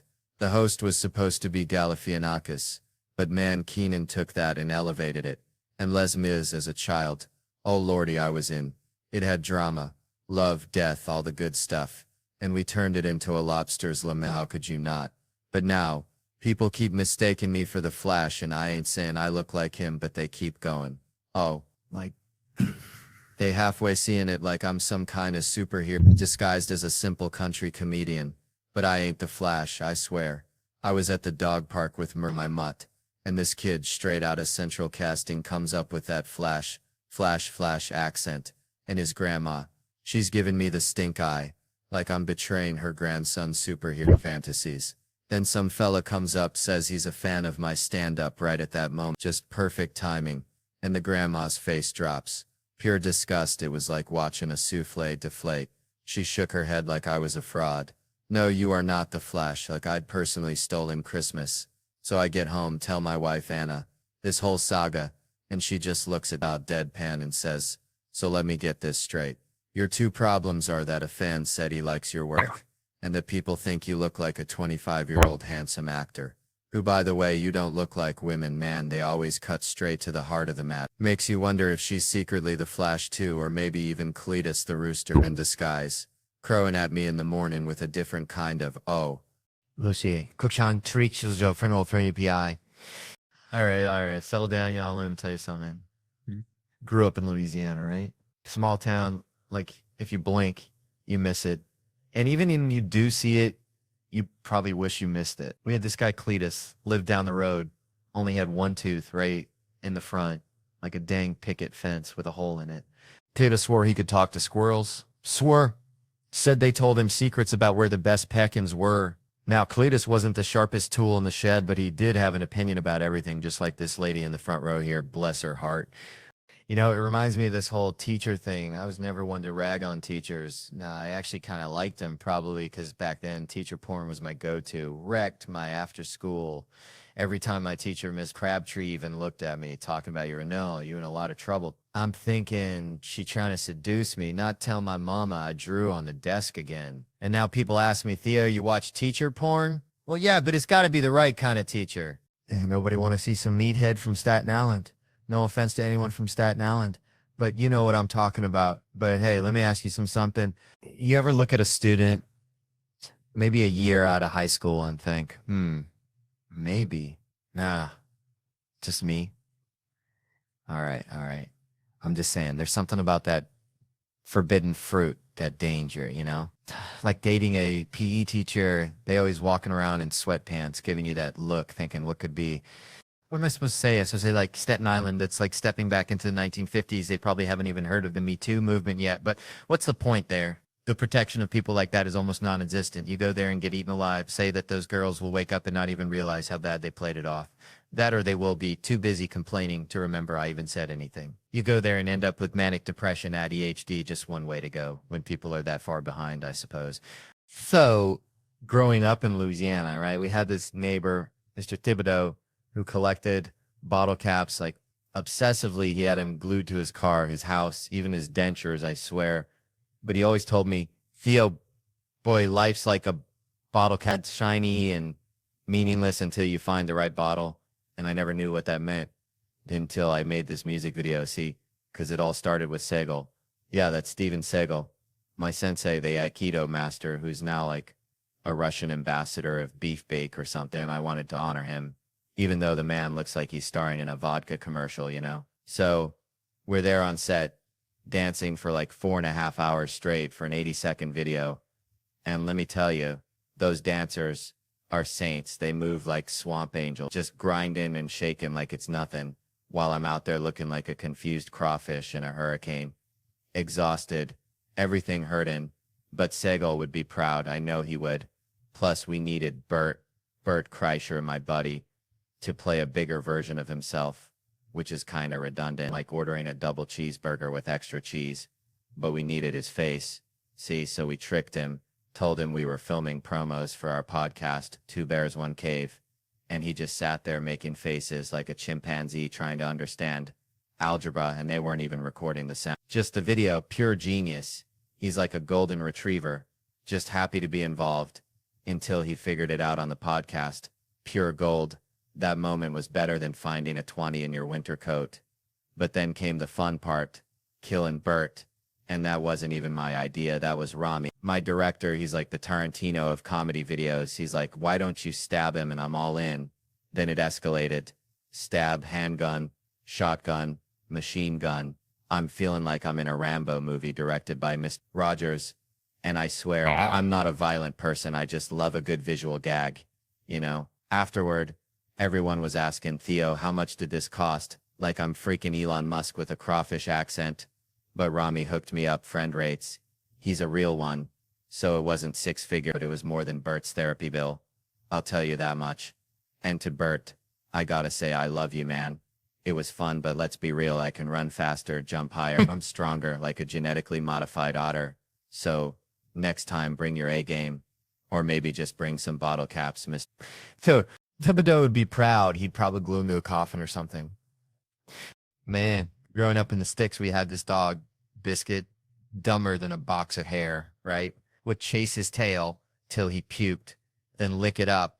That kind of stupid. Reminds me of trying to sleep these days. Got this fancy-ass pillow, cost more than my first car, and I'm still up at 3 a.m. counting imaginary sheep that are all doing the Macarena. Speaking of sheep, saw this dude the other day slumped over in public, sawing logs louder than a chainsaw convention, and I'm thinking, that son of a biscuit eater is getting better sleep than I've had in a decade. So naturally, my brain goes into full-on prank mode, like when me and my cousin Billy Bob tried to convince Mrs. Henderson that her cat could talk. Yeah, story. It involved a walkie-talkie and a very confused meow, and I'm plotting how to give this Sleeping Beauty a little wake-up call. I know, nothing mean, just a touch of country justice. I'm thinking, let's get a spotlight on him, real subtle, like he's about to get abducted by aliens, or maybe sing him a lullaby, but like a death metal lullaby. Then my buddy Joe's over there, bless his heart, trying to figure out the light switches like he's defusing a bomb. And I'm over here praying nobody pulls a fast one, because Lord knows there's always one character who's about to pickpocket somebody. And I wanted to bust out the dang police lights, but, you know, the front rows get all defensive, and I didn't want him to try and leave. I mean, this guy was out cold. I'm hollering his name like I'm summoning a demon, Miguel, La Policia, and nothing, not a twitch. Which leads me to believe one of two things. Either he's a professional napper who could sleep through a hurricane, or he's actually dead, and I'm about to become a suspect in the most bizarre murder case since that time my Uncle Earl tried to poison a squirrel with moonshine. Maybe I should just leave him there, let him wake up and deal with the mystery like a modern-day Rip Van Winkle, only instead of a beard, he's got a serious case of drool. Man, I swear, growing up in Tickfaw, Louisiana was like living inside a fortune cookie written by a squirrel on meth. Remember old man Bergeron, who swore he could predict the weather by smelling his elbow? Yeah, well, he also tried to teach me how to hypnotize chickens. Said it was the key to getting rich. Turns out all it got me was a peck in the eyeball and a healthy respect for poultry's ability to resist mind control. Which brings me to this mortgage lender I met at the VFW last night. Looked like he just stepped off the set of Downton Abbey after a particularly rough shrimp boil. Kept saying I as well after every sentence, like he was narrating his own impending doom. And let me tell you, the man needed a drink like a catfish needs a crawdad. Kept slurring about another collapse of our time and how plaid shirts were the only thing holding society together. Made me think, you know, maybe Bergeron was onto something with those chicken. Maybe they knew the whole damn system was about to go belly up and they were just refusing to cooperate. Maybe that's why the economy's always on the verge of imploding, because we got a bunch of folks making decisions who'd rather be slapping the table and talking about I as well, instead, you know, figuring out how not to bankrupt the whole damn country. So yeah, maybe the next time you're looking for financial advice, skip the banker and go find a chicken. At least you'll get an egg out of the deal. Man, Spokane, it's something, ain't it? Reminds me of my cousin, Earl, back in Tickfaw, Louisiana. Earl was so slow, bless his heart, he thought a quarterback was just a fancy word for a homeless fella sleeping in a football stadium. But Earl, he had heart just like this crowd here tonight. Y'all are sticking with me, even though I feel like I'm wrangling a herd of feral cats up here. I swear I went for a run earlier trying to clear my head.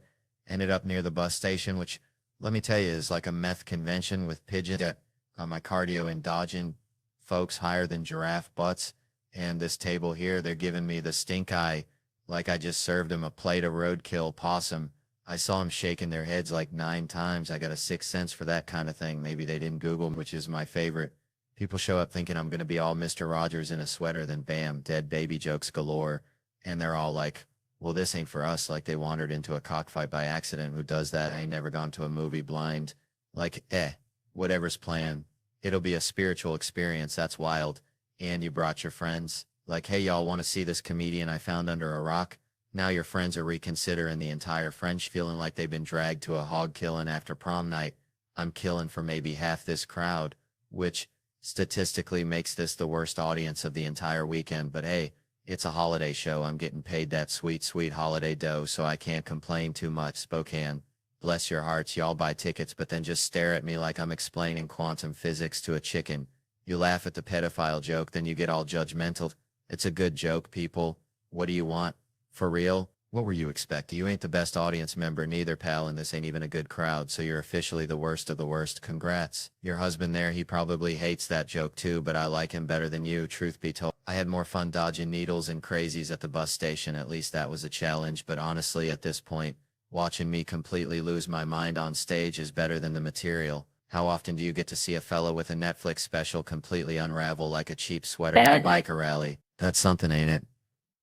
I'm genuinely shocked y'all are still here. I'm actually impressed. Makes me kind of proud. Kind of like watching a 3-legged dog try to win the Kentucky Derby. You ain't gonna win, but damn, you got heart. And sometimes that's all that matters, except maybe a bottle of whiskey and a good cry later tonight.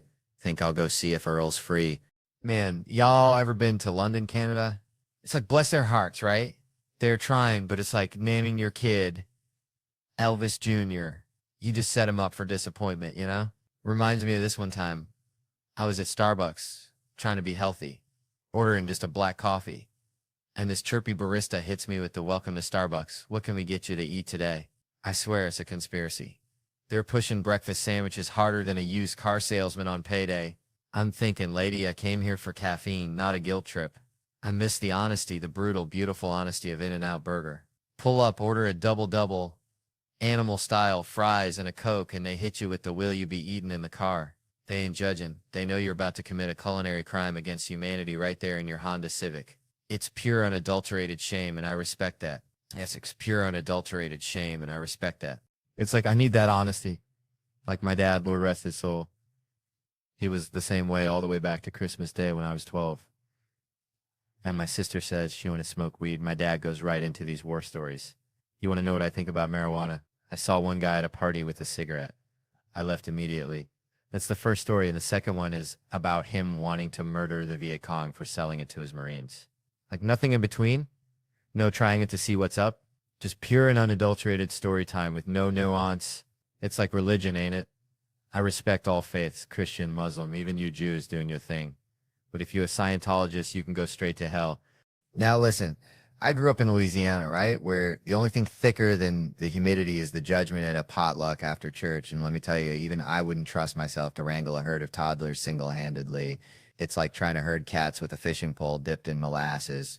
I ain't got that kind of saintly patience those women got, Lord. They can discipline a kid, then go back to their book club like nothing happened, smiling sweeter than a sugared pecan. I'd be hotter than a hound dog chasing a rabbit in July. See, I try to be nice, I really do. Start off all gentle. Hey, now don't touch that sugar. Then 5 seconds later, I'm morphing into a Cajun drill sergeant, yelling, get over here, you little heathen. Put the thing down. I said, man, it's like my blood pressure's tied directly to their level of chaos, and their chaos is usually at 100. It's my son, bless his heart, when he throws a tantrum. It ain't like a normal kid crying. He does this weird guttural moan, like a possum 7 in existential crisis. It's the dumbest thing I ever seen. But it also kind of scares me, I ain't gonna lie. One time I thumped him, just a little one, to knock him off balance. He didn't know what to do, like a squirrel trying to ice skate. But my daughter, she's a whole different breed. That girl's got me wrapped around her little finger tighter than a tick on a coonhound. I spoil her rotten. I admit it. That's what daddies do, right? But the crazy thing is, she knows she can play me. She's like a miniature Machiavelli in a tutu, scheming against me and her mama. I was at this Cracker Barrel down in Tickfall, Louisiana, right? Getting me some chicken and dumplings, you know, the real kind that'll clog your arteries faster than a 99 Ford pickup truck with a busted oil pan. And this dude, he's straight up sawing logs in the middle of the show. Just flat out knocked. Drool and all. I'm thinking, man, I can't even sleep at home. Got this $300 pillow that feels like a brick. And this fella's out cold in a public theater. Like he's in his own personal sensory deprivation tank sponsored by NyQuil. Reminds me of my uncle, Earl. He used to fall asleep during Thanksgiving dinner face first in the cranberry sauce. Anyway, nobody touching him. No, sir, not on my watch. Louis C.K. probably wish he could be here to shine to see how he can get away with something on the borderline, but not fully illegal. But the dude, Miguel's his name, 25 years old, working construction. Now, usually that's where I'd launch into the old Mexicans taking our jobs routine, but then I find out he's working in the office construction. I never heard that. That makes him getting replaced by a Chinese or a robot, just straight up AI taking over the whole damn operation. But his boys, they covered for him. Said he was up all night arguing with his girlfriend, probably about some high-stakes Scrabble match or who gets to pick the next song on the jukebox. He bought his ticket himself and he is using it. You know, I haven't slept like that since I was a kid. And the only way I could do that was by going to the church on Sunday. And I know the dude shit in the stalls without any worry. And sleeps right in front of Jesus on Sunday. But I'm thinking, here's this dude, Miguel, living the dream unconscious and carefree, while I'm up here battling insomnia like it's a goddamn UFC fight. We even dimmed the lights, played some spooky music, felt like a damn exorcism was about to go down, except the demon was just exhaustion. I even yelled, La Policia. Miguel didn't even flinch. I swear he could have been in a coma for 8 years, slumps on his 4th term, and he'd still be snoozing.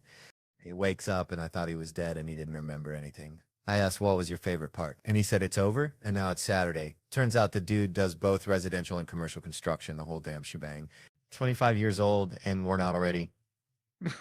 What's he gonna be like when he hits 40? A human-shaped pile of dust held together by duct tape and caffeine. Still, he gave me an idea. Maybe I should start sleeping in public. Get some of that sweet, sweet Miguel level unconsciousness. Maybe even go to church, face Jesus, and shit in a stall like him. Who knows, might just cure my insomnia or at least give me some good material for the next show, but he is not worried about shitting and sleeping in public.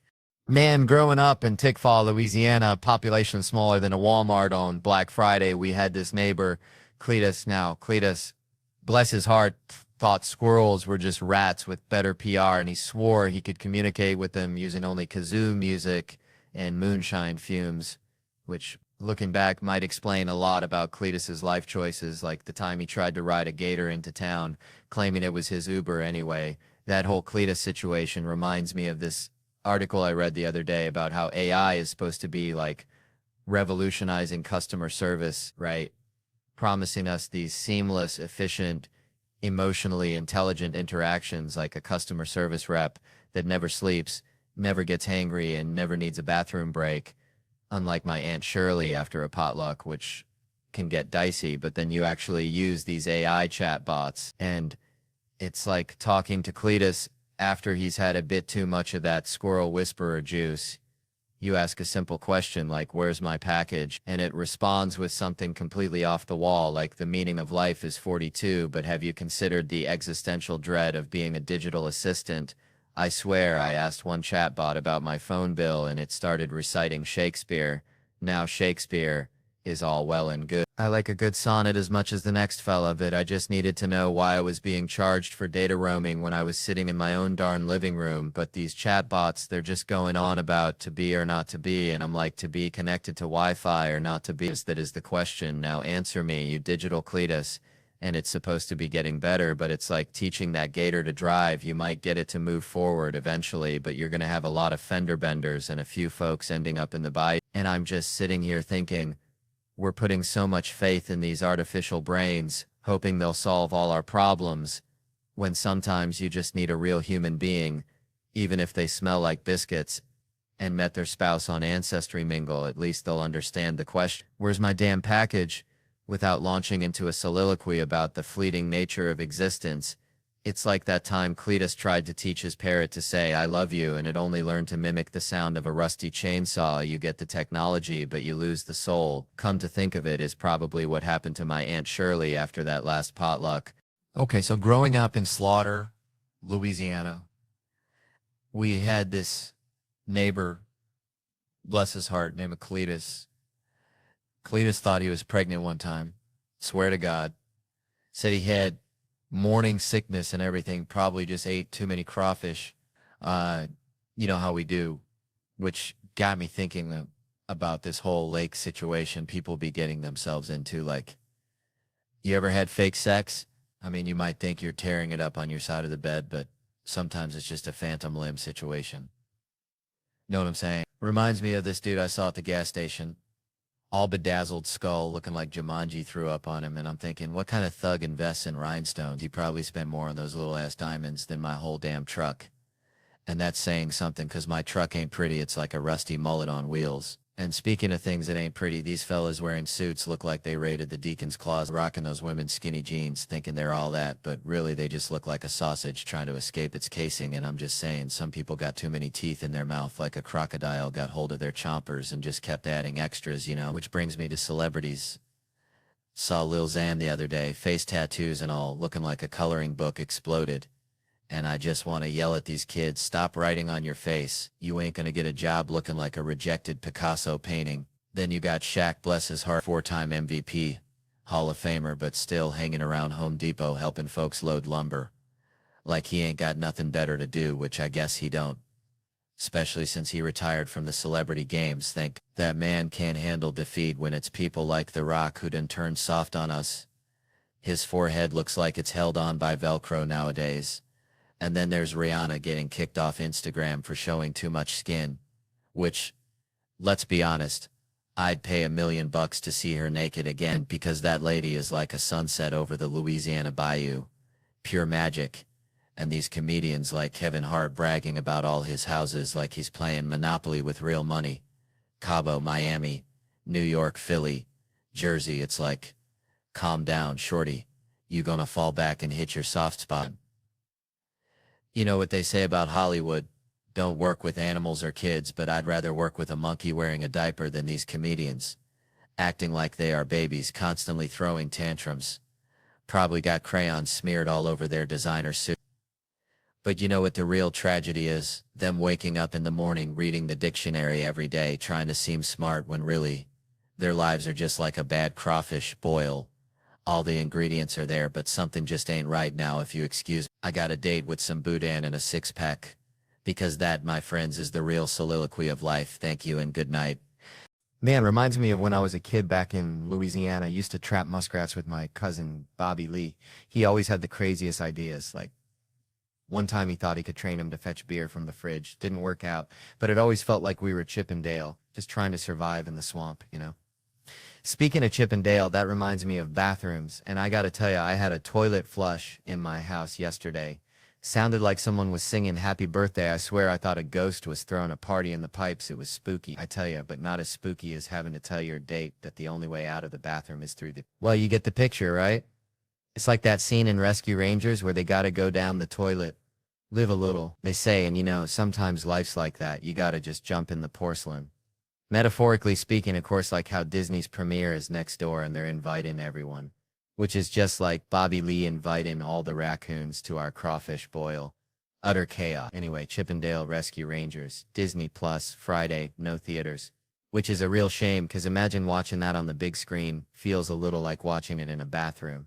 Kinda immersive, right? But hey, at least Cheryl Hines is gonna be there. Probably not in a toilet though. But hey, at least it's not in theaters, because you know what that means? I don't have to take off my house shoes. Now ain't that something?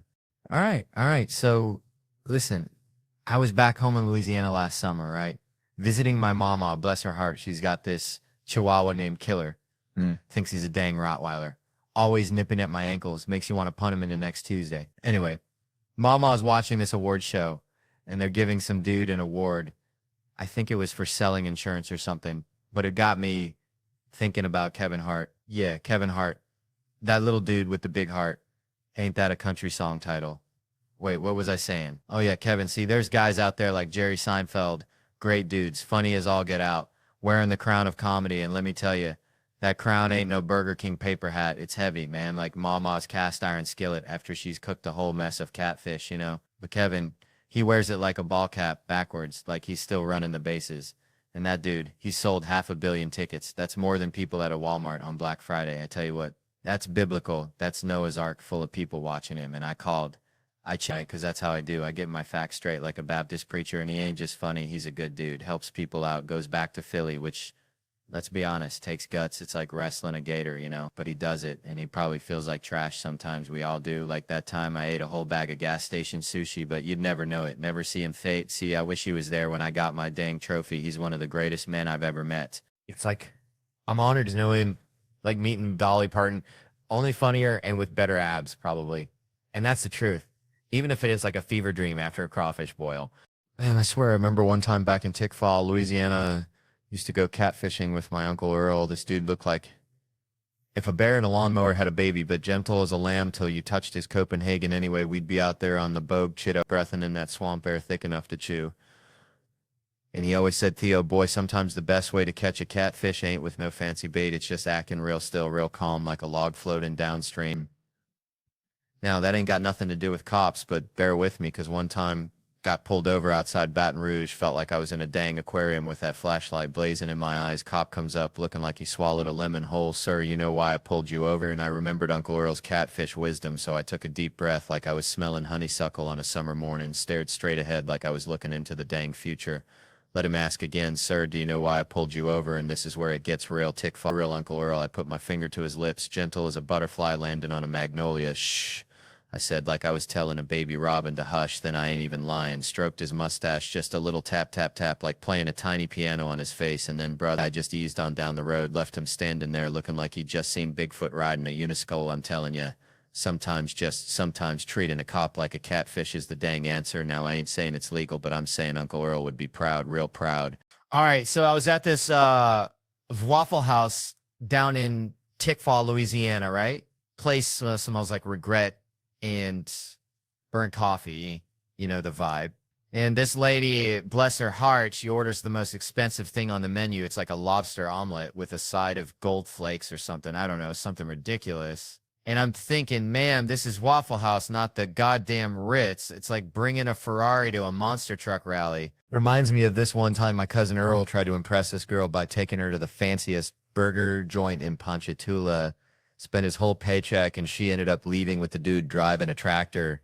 Turns out she was into that farm to table lifestyle, literally. And you know, these waiters, they got to give you that little head nod that, are you sure you can afford this look, like they're protecting your bank account from yourself.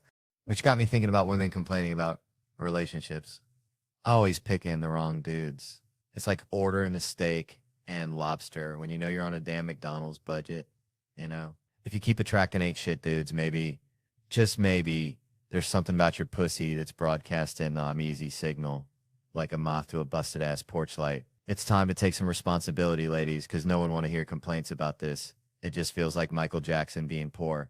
You know, imagine MJ growing up in the projects, him and Tito riding around in a Cadillac looking for bad girls, Michael's on crack, and now suddenly get that the police, they didn't protect the black people, which it feels like an old Timex commercial for them. But it is all right if the brother gets paid, like Ike Turner did as the king of the Wolverbeater before O.J. Simpson taking that crown. But when O.J.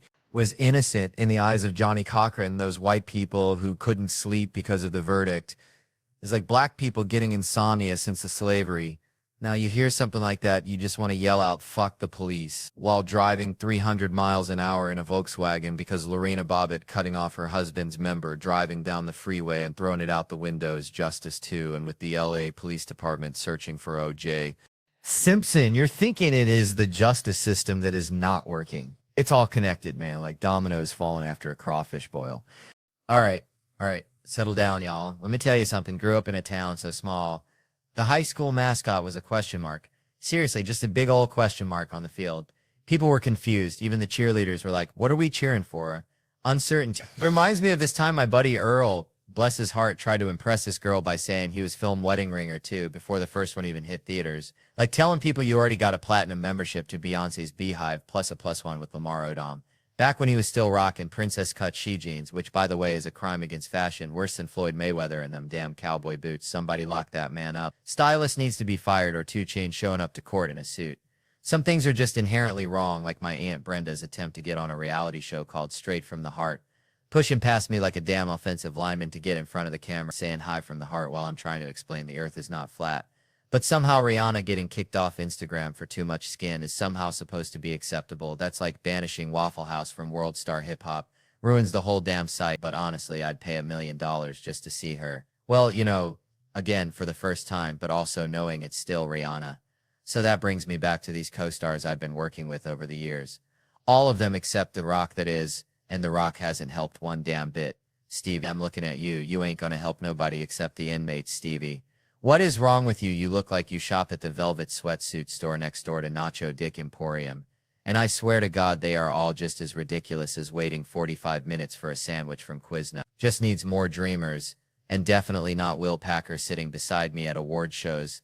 5th black dude in a row. I think they have a row of just like all the black folks just chilling there. And Amy Schumer is just getting it thrown in her face, which I'm okay with. And then Whoopi Goldberg just goes on The View and says some wild-ish shit.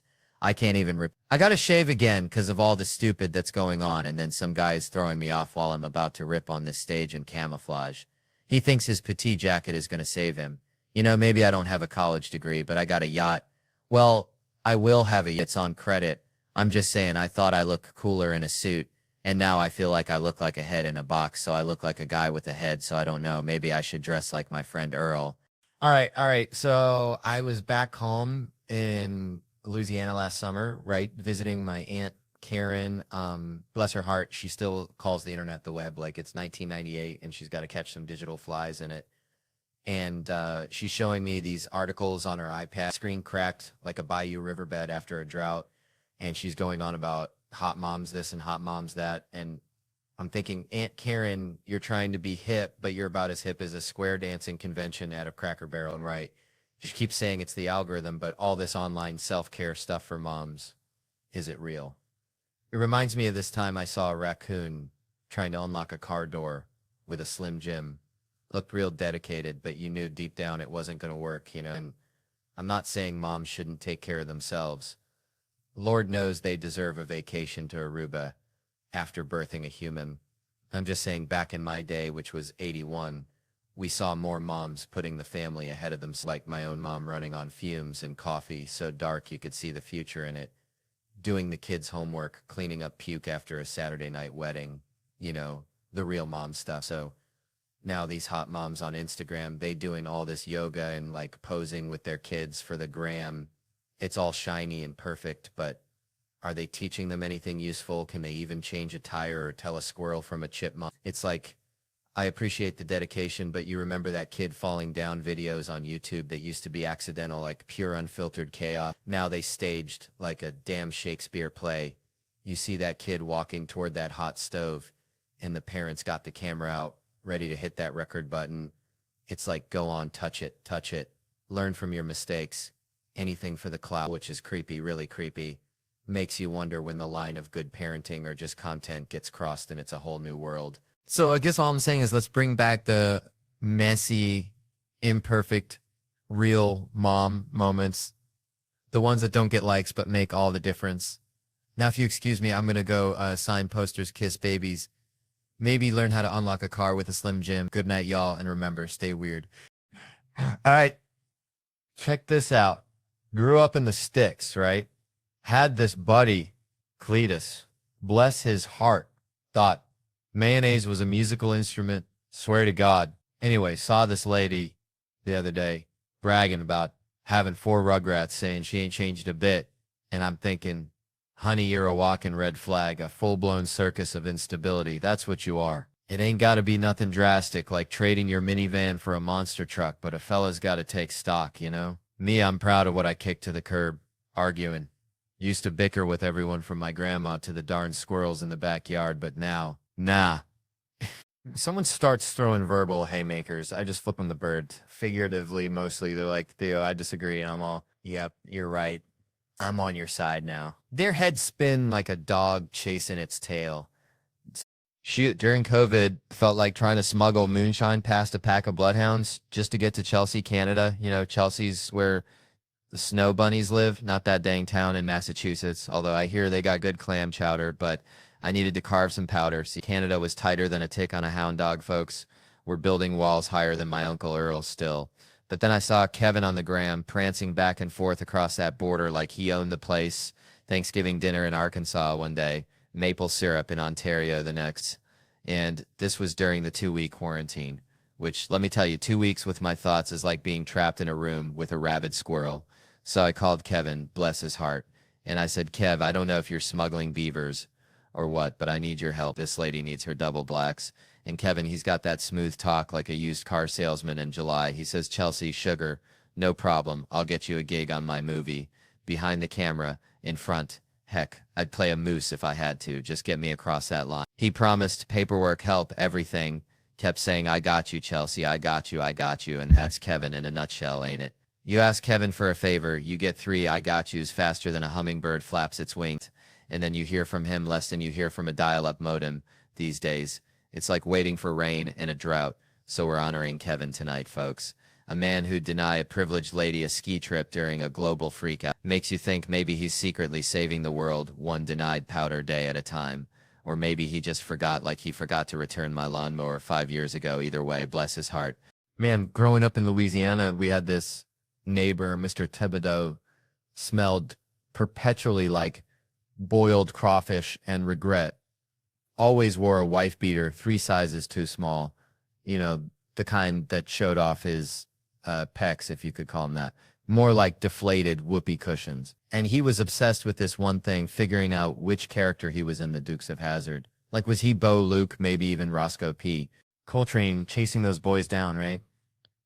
And they got me thinking, see, now folks are at home binge watching these Real Housewives shows. Like my buddy Mulaney here, bless his heart, he's deep into the New York chapter. And he's trying to figure out where he'd fit in, what kind of drama he'd stir up, but it's like, nobody on those shows ever apologizes, you know? It's like, if I told Seth here he looked like a scarecrow stuffed with dryer lint, showed to events like a lovesick golden retriever, he's going to be hot. And I'd just be like, hey, let's put this behind us. You feel me? We good? And give him one of those shoulder hugs where you barely make contact. That's how them housewives do it. And it's wild because they're all so aware they're on TV. Like back in 2009, they'd be filming near like First and 70th and they'd be arguing, right? And one lady'd be all, I don't want to share that. And the other ones be like, girl, we're on a reality show. Spill the sweet tea. And they got skinny girl margarita signs everywhere because they're all marketing themselves like performing monkeys in a tiny hat, which is kind of genius, right? Because you got to respect the hustle, but it also makes you wonder what parts of their lives are real and what parts are just a performance for the camera. You know, like, is that genuine outrage or is it just them practicing their Emmy Award acceptance speech in the mirror? Because either way, it's getting views and making money. So maybe Mr. Thibodeau was right. Maybe we're all just characters in somebody else's reality show, just trying to figure out our lines and hoping we don't get canceled or worse, become a meme, which at least he never smelled like boiled crawfish most. Man, I swear to y'all, my niece, bless her heart, she's got a mind like a bag of hammers, you know? Like if you hang around her too long, you start thinking with your elbows, real talk. So we went on this family trip this summer, right? First morning, we're all chowing down on breakfast and Isla, this little firecracker, she strolls in 5 minutes late, plops down, stares me dead in the eye and says, hey, big boy, what'd you dream about last night, huh? Now everybody at the table is looking at each other like we're witnessing a Bigfoot signing autographs because she thinks we're all living in the same nightly sitcom, like some kind of synchronized sleeping deal, you know? She's 12 years old, and for 12 years she thought we were getting the same dream program every night like it's freaking must-see TV, sponsored by Ambien. But then I'm sitting across from her thinking, hold on, what if she's on to something? What if she cracked the code and we're all just characters in her subconscious Netflix original? So I lean in all conspiratorial, hey, did you dream that I was locked in a trunk wearing a banana hammock and singing Dolly Parton? My wife shoots me this look that could curdle milk like I just revealed the ending of The Sixth Sense at a funeral, and Isla kicks me under the table. I'll talk to you after breakfast, Uncle Theo, all serious like she's debriefing a secret agent after a mission gone sideways.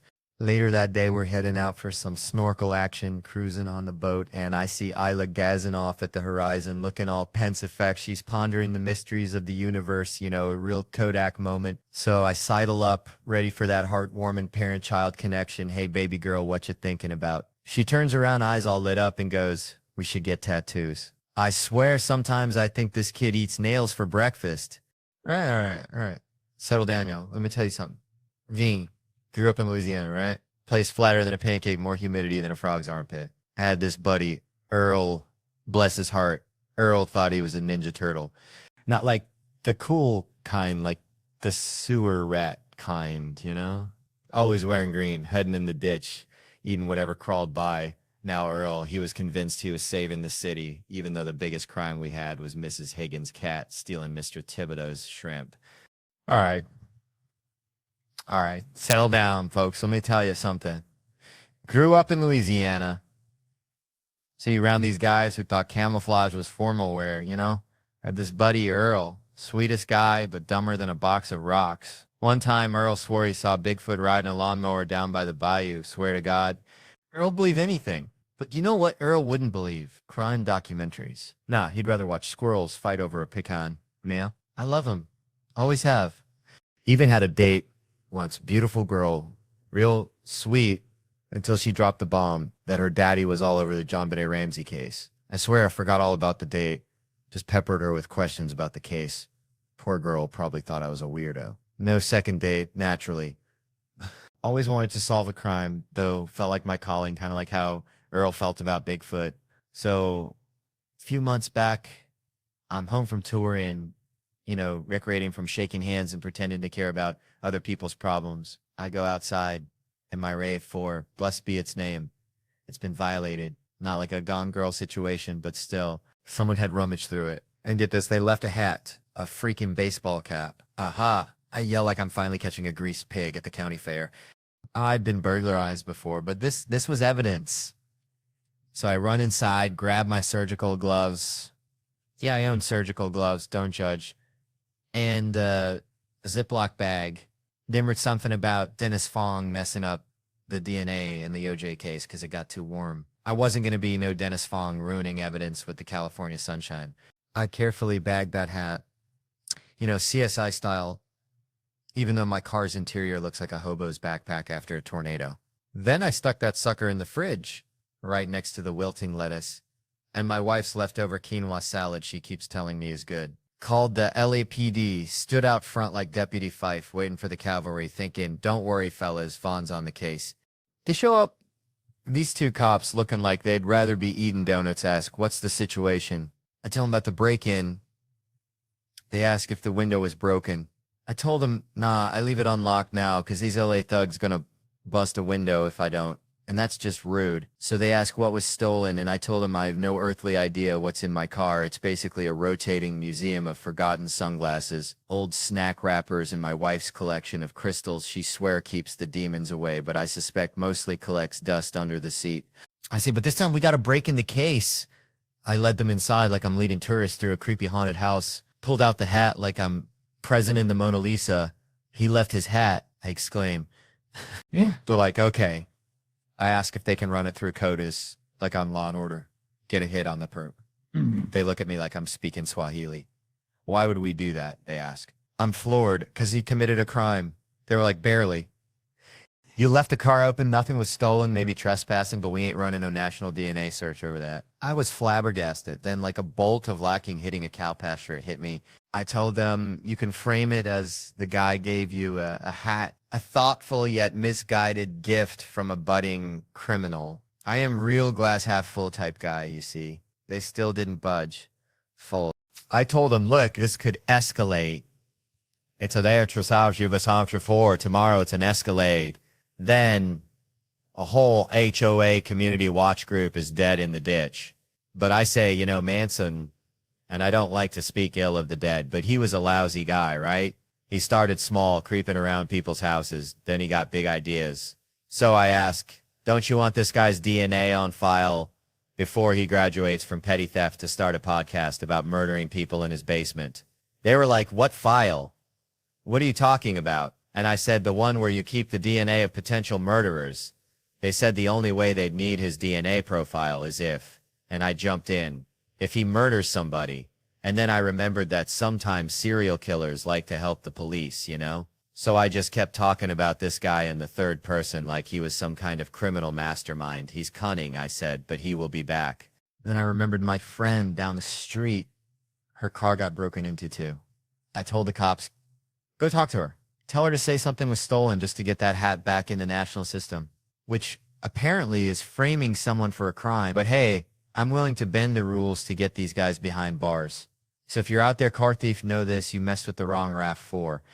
You'll quickly realize I have no valuables, maybe some spare beef jerky and a lot of regret for ordering that weird coffee from the airport and a bunch of dirt on the carpet. Oh, and that's my dirt. So folks, that's the story of how I almost became a forensic genius. But hey, at least I got a good story out of it. And speaking of good stories, Big Mouth is back. It's based on Nick Kroll and Andrew Goldberg's friendship, and it's fantastic. I get to voice Andrew alongside my very good friend Nick Kroll. It's a fantastic show, and I'm excited to announce its second season. All right, folks, so I was down in Loringer, Louisiana, right? Place so small, the Walmart's got a drive-through window for your prescriptions and maybe some crawfish etouffee. Anyway, my buddy Dale, bless his heart, he's trying to name his kid, and he's stuck. He wants something unique, something that'll make his kid stand out.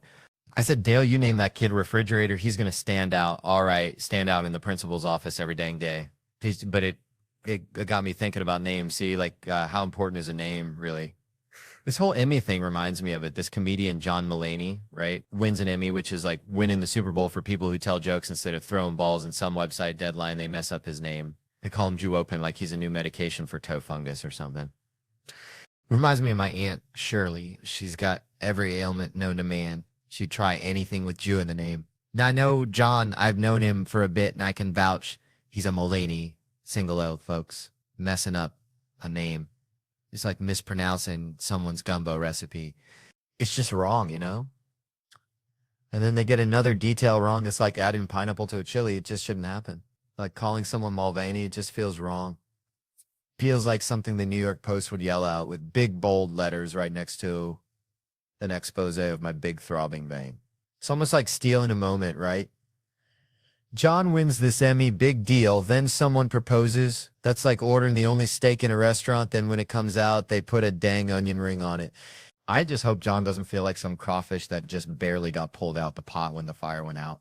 Now, I'm no expert on names. Hell, my own mama probably regrets what she named me, but I know a Mulaney when I see one. Sounds kind of like a brand of artisanal soap you buy in Brooklyn, to be honest. And messing up Mulaney, that's just Loranger level ignorance, and that's saying something. What is it with those coastal elites messing with people's name? I bet they think a boudin ball is a fancy dessert. Huh. So I was down in Loranger, Louisiana, right?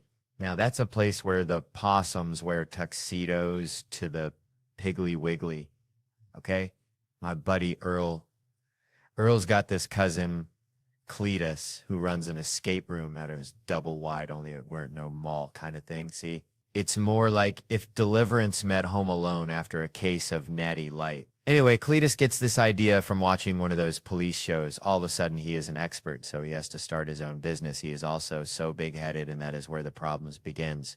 My Aunt Brenda is there along with the kids. You see, we pull up to Cletus's, and it's got this vibe like a meth lab that just lost its lease. That is for sure.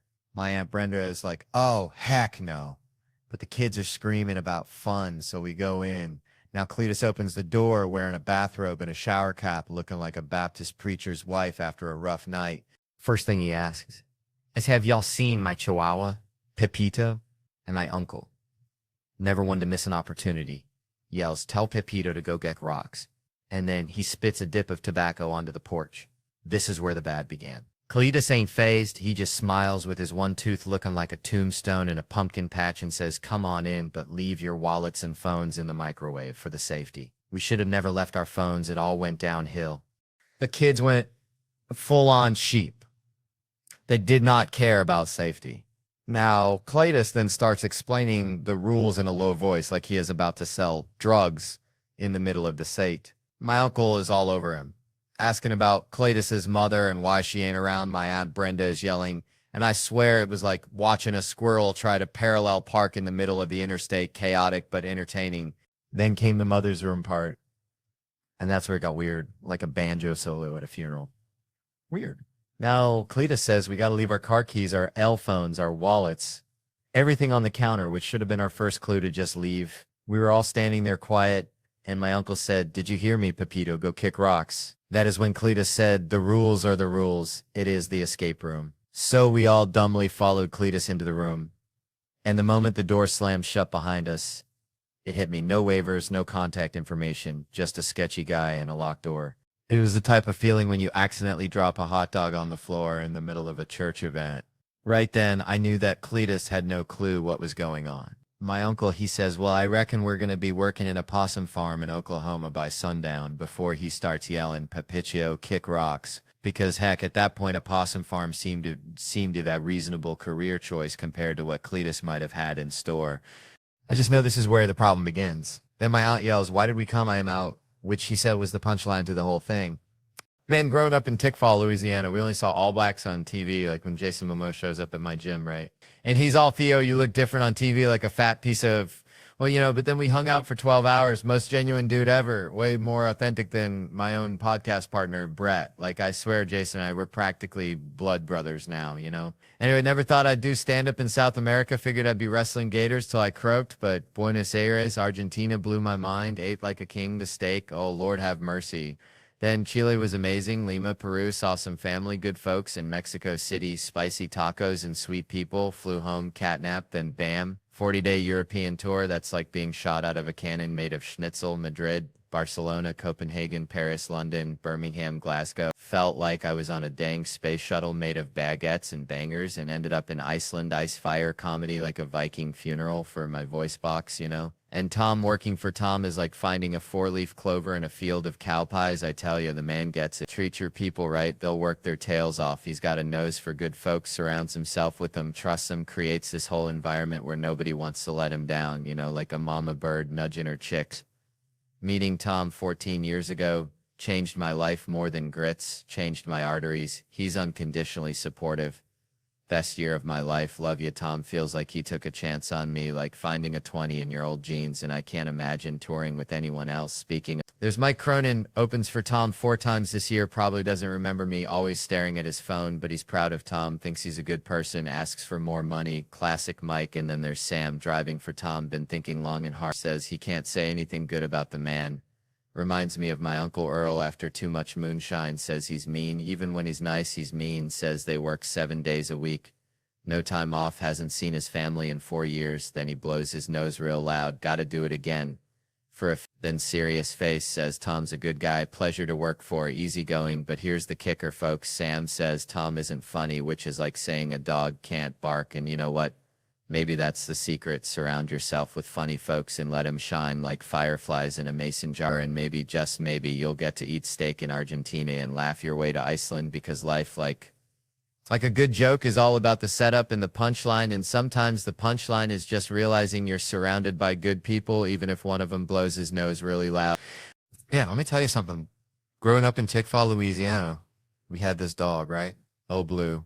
Bless his heart, dumber than a bagged egg hammers. Used to chase his tail till he threw up, then try to eat it again.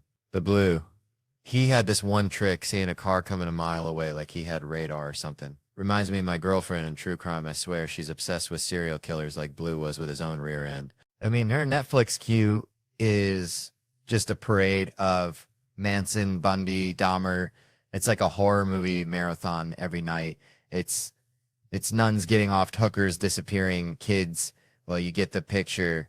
Then she watches Great British Baking Show after like a palate cleanser after a feast of darkness, which I find so goddamn terrifying. All right. Settle down, y'all. Good to be here. Feeling good. Feeling real good. Almost 30, which, it's a number, a big old juicy number. Feels like yesterday I was chasing fireflies in the Louisiana swamp. Bare feet, covered in mud, thinking quicksand was going to be the death of me. Seriously, you watch those cartoons, it's right up there with anvils falling from the sky and sticks of dynamite. I was more worried about quicksand than taxes. And now, never even seen it. Nobody calling me up saying, Theo, take the back roads, quicksand swallowed. It's like, where'd it go? Like my hairline vanished into the ether, but back then, the real threat, the thing that kept me up at night, wasn't sinking in sand. It was people thinking I was Chinese. Let me tell you, this bowl cut and these squinty eyes, they screamed Kung Fu Kid louder than Bruce Lee on a karaoke night. Kids be calling me names, slurs I ain't even gonna repeat.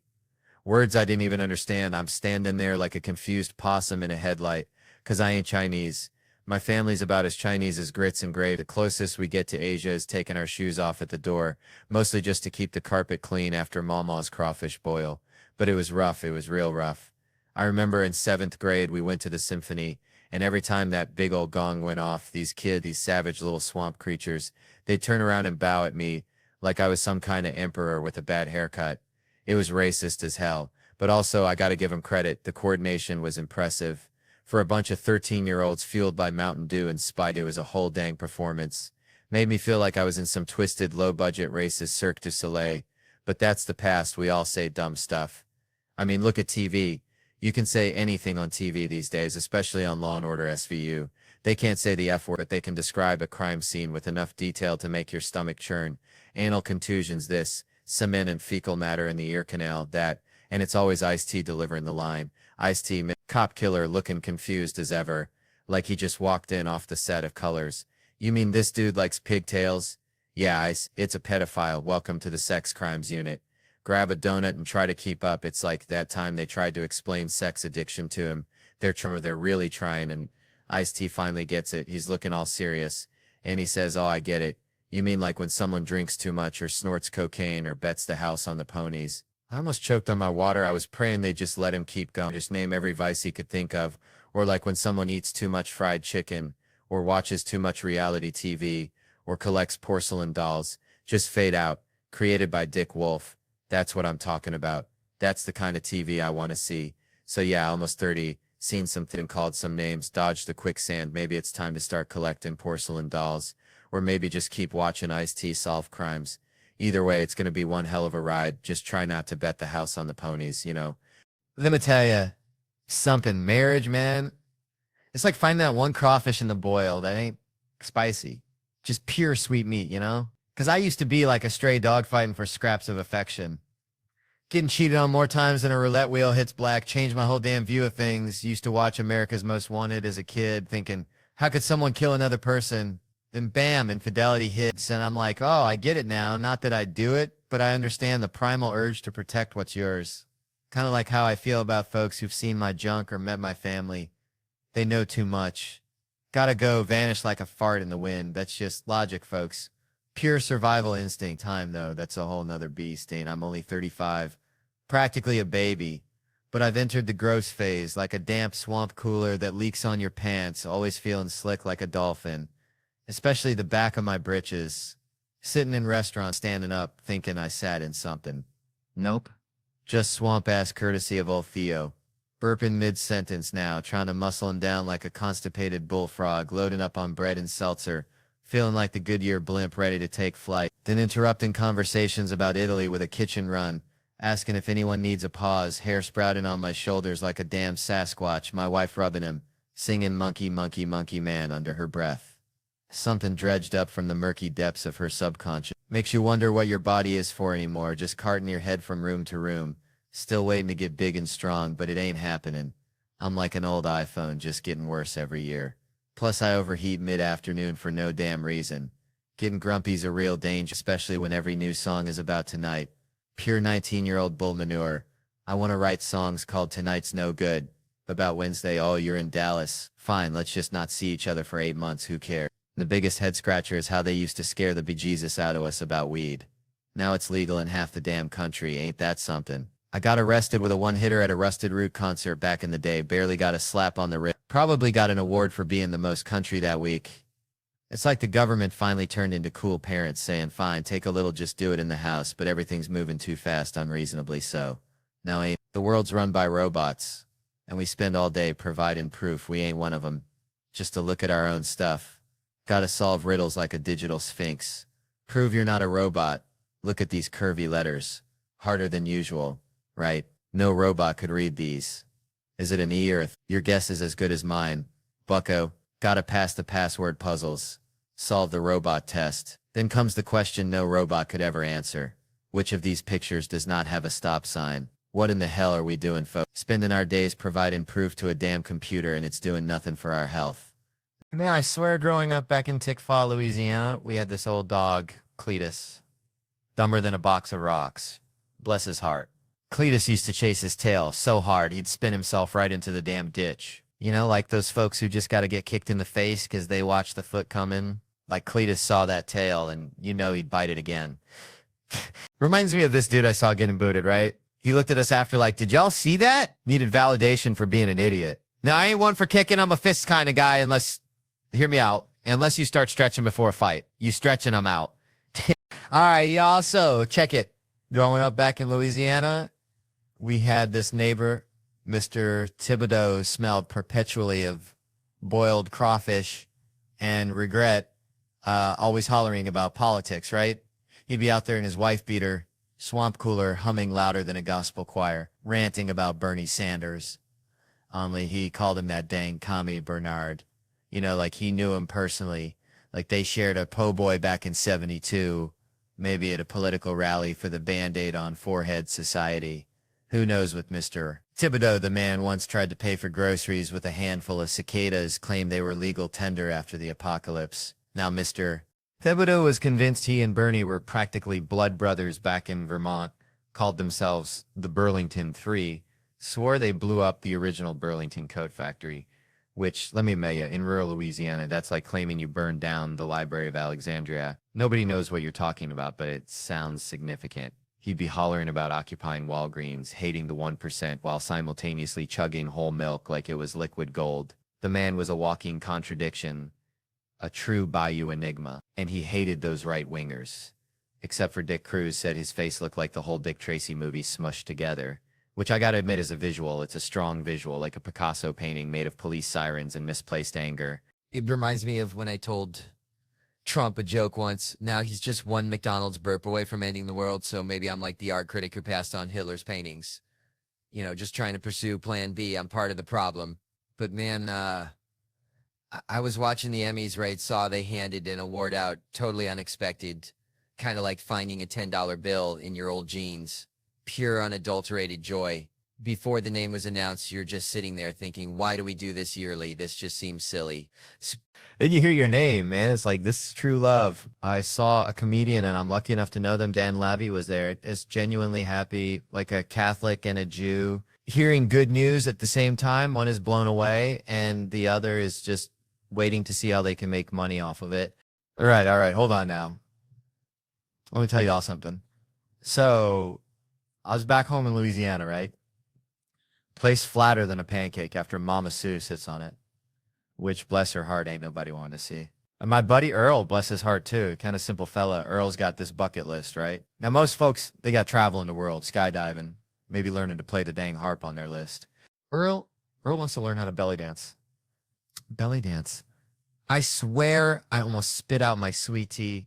Told him, Earl, you look like a busted refrigerator trying to wiggle, but you go on with your bad self. But it got me thinking about meeting Obama. You know, Bo, as I called him, real, in the White House. Like I told my wife, girl, this my De Niro moment. You better recognize, and how I did my Denzel impression. Chomp chomp. Training day. Nobody clapped. I swear it was racist. Anyways, it was just such a small thing, belly dancing dreams and presidential handshakes, all mixed up like grits and gravy.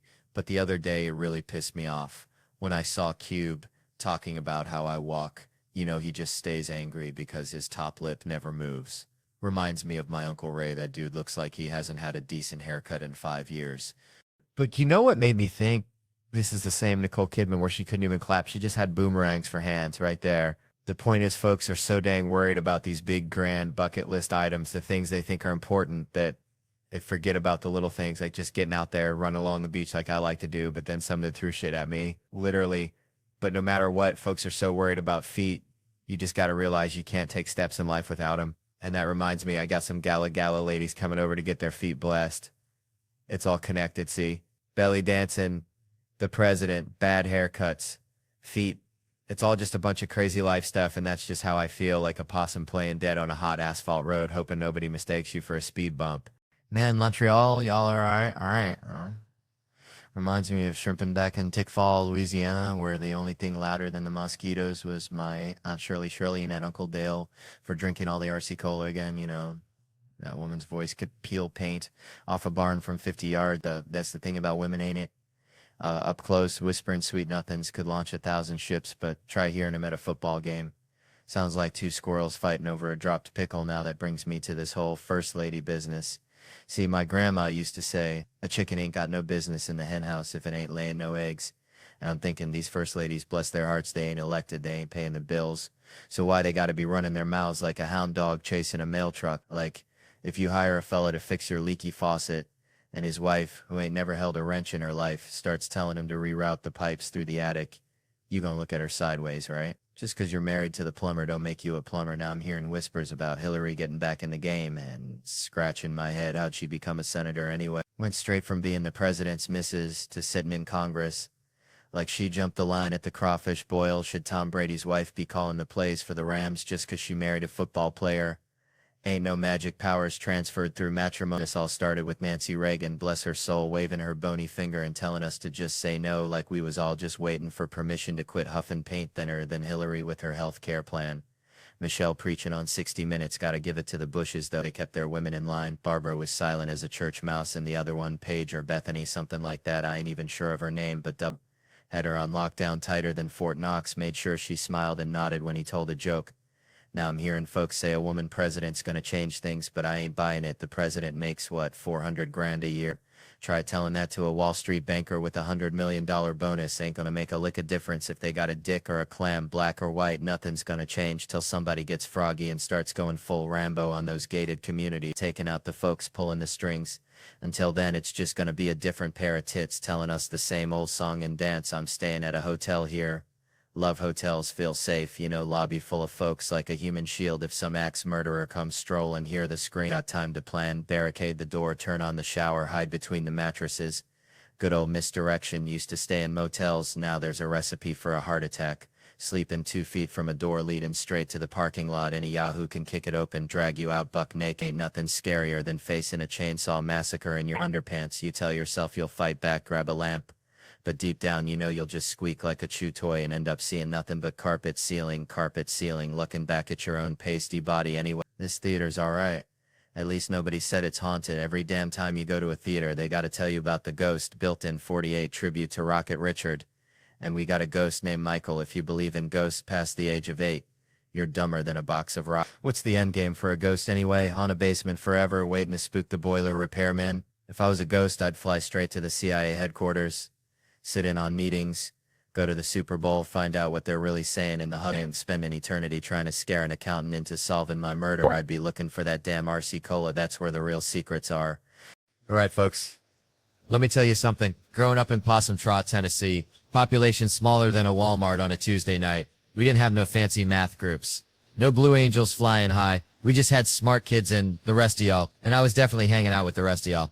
Probably eating a moon pie and trying to figure out why the sky was blue, which, is a deeper question than any algebra equation. I swear it makes you think about stuff like how we're all just dust particles floating in the cosmos, kind of like those folks on Law and Order, always finding dead bodies in New York, which I gotta say I love that show, especially the one where the dude is unloading crates while the detectives are asking him about a triple homicide. Like, sir, your neighbor's been murdered and his cats are missing. And he's like, yeah, Tony Ramirez, Tuesday's box of bananas. I tell you, that reminds me of my Uncle Billy, who wouldn't stop whittling even when a tornado was coming. Said he had a wood spirit to appease anyway. Law and Order's just comfort food. Same story every time, like them Dollar General cookies that are always a little stale, but somehow you still eat them. And then there's Jerry Orbach, Lenny Briscoe himself. That guy was a legend. I miss him more than I miss my Aunt Mildred's potato salad at Thanksgiving, which, let me tell you, was a culinary crime against humanity, bless her heart. Jerry was the best. Always had that dry wit like a good shot of moonshine on a cold night. And then he went and died. And get this, they gave his eyeballs to 2 different New Yorkers. 2 different people walking around with Jerry Orbach, looking out at the world. Imagine the pressure. I mean, what if one of them starts making those little wisecracks at crime scenes? Like, looks like someone didn't pass their final exam. That'd be something. Or maybe they both fall in love. Like some kind of bizarre rom-com. Love at first sight. New York. 2 strangers meet, who only share a pair of deceased detectives' eyes. He likes football, she likes stocks. But then they stumble upon a dead body and at the same time they both just blurt out, well, class dismissed, as they gaze into each other's Jerry Orbach-y eyes. All right, how y'all doing? That's what I like to hear. Yeah, Theo Vaughn here. Let me tell you something. Grew up in the sticks, Louisiana. We had this old hound dog, Blue. Sweetest thing, but dumber than a box of rocks, I swear. He'd chase his tail till he passed out. Then wake up and do it again. Just pure unadulterated joy in that dog's heart. Reminds me of my cousin Earl, bless his soul anyway. Saw some fancy water backstage, thought I'd grab a sip. Next thing you know, sploosh right down the front of my pants, looking like I just lost a battle with my bladder. And you know what's crazy? We're all so worried about looking like we peed ourselves. Like it's the ultimate social faux pas, but let me tell you, nobody's intentionally rocking the pee-stained pants look. Like, yeah, just gonna let this soak in. Air dry. Adds character. Nah, if it happens, it's an accident. A momentary lapse of judgment. Like driving a tractor through a car wash, you just gotta own it. And besides, pee's like that fire in backdraft, it goes where it wants, it's got a mind of its own, seeping down your leg, pulling in your shoe. A real abstract expressionist masterpiece. But that got me thinking, you ever see them folks in the bathroom, hovering under the hand dryer, scorching their nether regions like they're trying to deep fry a chicken? Ain't nobody got time for that. And that water wasn't water, 'cause it just kept coming like a leaky faucet, which is a sign I'm getting older. 43 now, which is weird, 'cause I just got carded at Cracker Barrel, but my knee sounds like a bowl of Rice Krispies. Makes me think of these awards, we give them out, feel good, raise some money, but it's like, who really deserves it? Like in Willy Wonka, Charlie gets the golden ticket, takes Grandpa Joe, and everybody's cheering, but what about Grandpa George, huh? Laying in that bed, looking like a prune, getting passed over for the guy who suddenly remembers how to walk after 4. Grandpa Joe, that walrus-mustached con artist, lying in bed while they sing Cheer Up Charlie, that song that sounds like a funeral dirge, while his mama makes laundry soup. It ain't right. It ain't fair. It's like award shows where some folks get the golden ticket, and others are left eating dust. And honestly, that reminds me of that hound dog Blue. He never got any awards, just chased his tail and barked at squirrels, but he was happy as a clam. Maybe that's the real award, just finding your own damn tail to chase. Now ain't that something? Man, bikes, I don't know why, but sometimes I get these little verbal hiccups, not like Tourette's. I always thought that'd be kind of wild, just yelling out random stuff. Imagine the conversations, but nah, it's just bikes, plain old bikes. Just pops into my head like a bad country song, stuck on repeat, playing in the honky-tonk of my brain, over and over, probably millions of times by now. But see, it all comes back to this one show, Scared Straight. You ever catch that train wreck? Pure gold.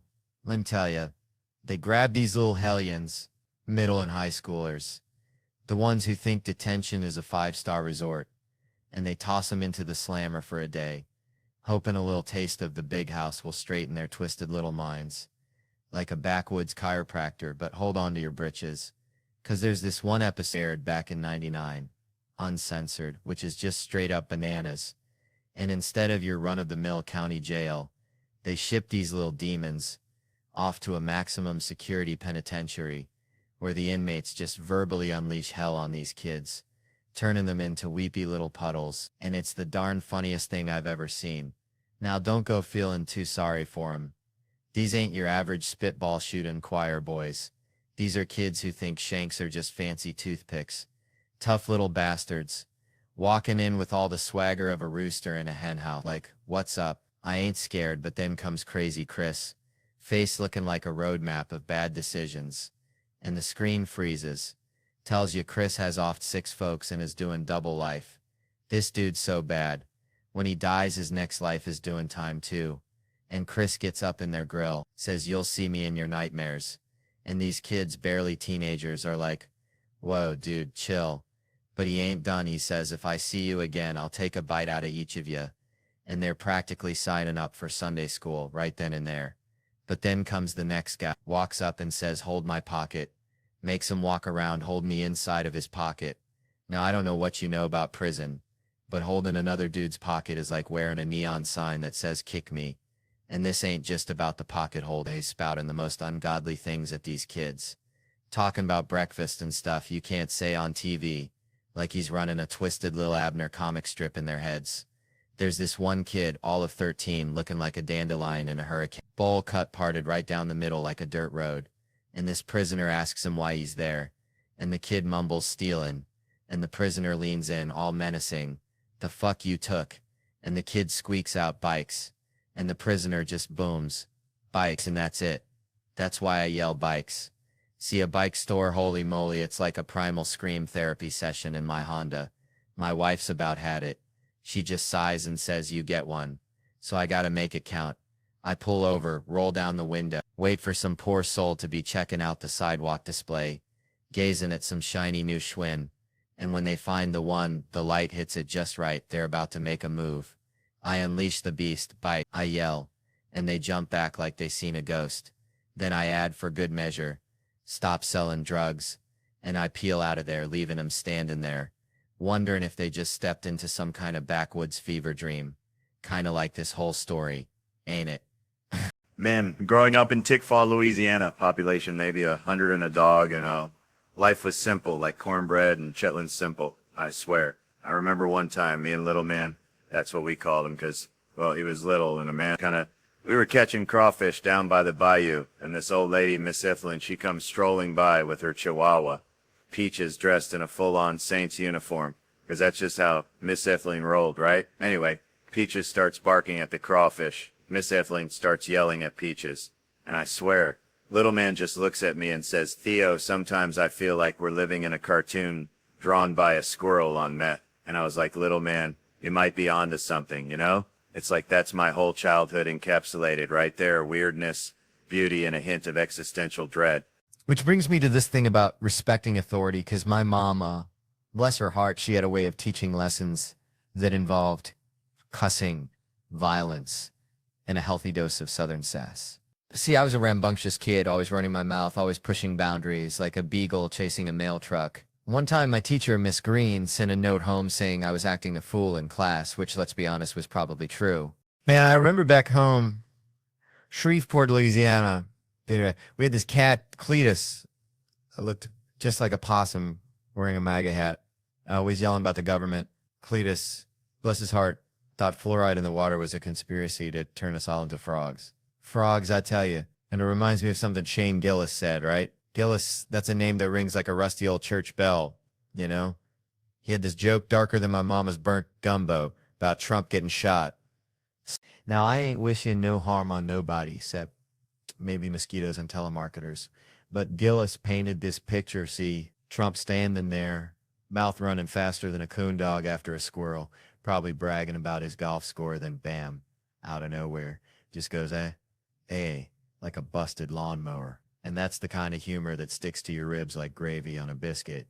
It's wrong, but it's funny, like seeing a squirrel wearing underpants. But then Gillis, that wild card, throws Biden in the mix, saying he's so out of it. You could just walk up and boop, tap him on the nose, no security guard even bat an eye, just Mr. President, how the hell are ya? Like, he's a stray dog you just met. It's like, dang, that's savage, almost like comparing a Ferrari to a horse-drawn buggy. Ain't saying it's right, ain't saying it's wrong, just saying it's something. Makes you think, you know? Makes you think about how weird this whole dang world is, kind of like seeing a cat driving a tractor, pure chaos. Man, let me tell you something. Growing up in Louisiana, we had this fella, Bobby Ray, could talk the chrome off a trailer hitch, bless his heart. You date him the time, and 3 hours later, you're learning about his hernia operation and the squirrel he saw burying nuts that one time. Anyway, it got me thinking about talkers. See, I ain't talking about the ones who just like to yap. I mean, the long talkers. You ever notice they always got to lean on something? Like they're powered by conversation, and if they stop, they just collapse like a busted waterbed filled with lukewarm chitlins. I avoid them like the plague, like church on a Sunday morning. But then it hit me, kind of like that time I accidentally ate a wasp. Thinking it was a raisin. Comics. We're all kind of long talkers, ain't we? Especially when we go about our heroes. I was talking to Eddie Murphy once. He had the Eddie Murphy, and I told him, Eddie, you're a big reason I'm up here sweating like a sinner in church.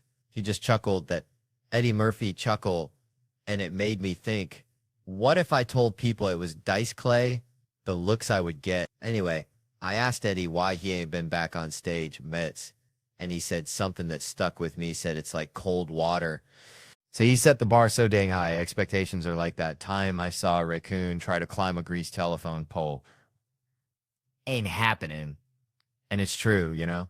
We see these comics, these giants, cutting it up like a Thanksgiving turkey, and we think, how'd they get there? Probably crawled on their belly, one bad joke at a time. I had my lumps, let me tell ya. Back when I was Jerry, age 22, 24, something like that, got a $25,000 deal. I thought I was King Tut, called my brother, bless his heart, and I said, brother, we get mom a house, dad a house, you a house. Dad gets that truck he's always wanted. We set. Money, gone. IRS knocking like a woodpecker on a crackhead's front door. Had to tell Dad, sorry about that house, Paw. 9 people living in that dang thing, but what you gonna do? Point is, in comedy, we ain't got many chances. That was grinding for 13 years, grinding like a stripper working off her student loans. In the last 4 or 5, been on the upswing. Reminds me of that musical, Little Shop of Horrors. TV's kind of like that plant, ain't it? One of us is getting eaten. Either you eat the box or the box eats you. That show was getting hungry, had to bounce. But, you know, that conversation with Eddie, good as it was, reminds me of the best conversation I ever had. Tad was with my dad ending to me why he had to do drugs. Said everybody was doing it, son. Your Aunt Brenda, your Uncle Earl, hearing him say that, seeing that truth in his eyes, that was something else. It was like watching a caterpillar turn into a rusty butterfly, a reminder that even in the darkest corners, there's a twisted kind of beauty, like a possum wearing a tiny hat. All right. Settle down now, you beautiful bunch of weirdos. Let me tell you something. Growing up in Louisiana, we had this neighbor, Mr. Thibodeau. God rest his soul. Looked like a thumb with eyebrows, I swear. This man, he only ate mayonnaise sandwiches every single day. Mayonnaise. Just mayonnaise. I asked him once, Mr. Thibodeau, why are you living like this? You a human being, not a condiment factory. He just smiled, this little thumb man, and said, Theo, boy, you got to simplify. Life's complicated enough. Don't be adding no jelly to the equation. And that stuck with me like kudzu on a rusted out Ford pickup, you know? Simplify. Which brings you to, well, everything really. See, people are out here complexifying everything. Take data privacy, for instance. Seems simple, right? Keep your stuff safe. Don't let the lizard people in Silicon Valley sell your grocery list to the Russians. But no, it's all algorithms and encryption and GDPR. Sounds like a disease you get from kissing a swamp creature. It's like they took Mr. Thibodeau's mayonnaise sandwich and turned it into a 7-course meal with foam and microgreens. Nobody even knows what they're eating anymore. So we got these companies, it's collecting all this information. Every time you like a cat video, every time you Google how to remove a tick, they're tracking it, building a profile. It's like they're trying to build a perfect replica of your brain, but with more ads for foot fungus cream. And they say, oh, it's for a better user experience.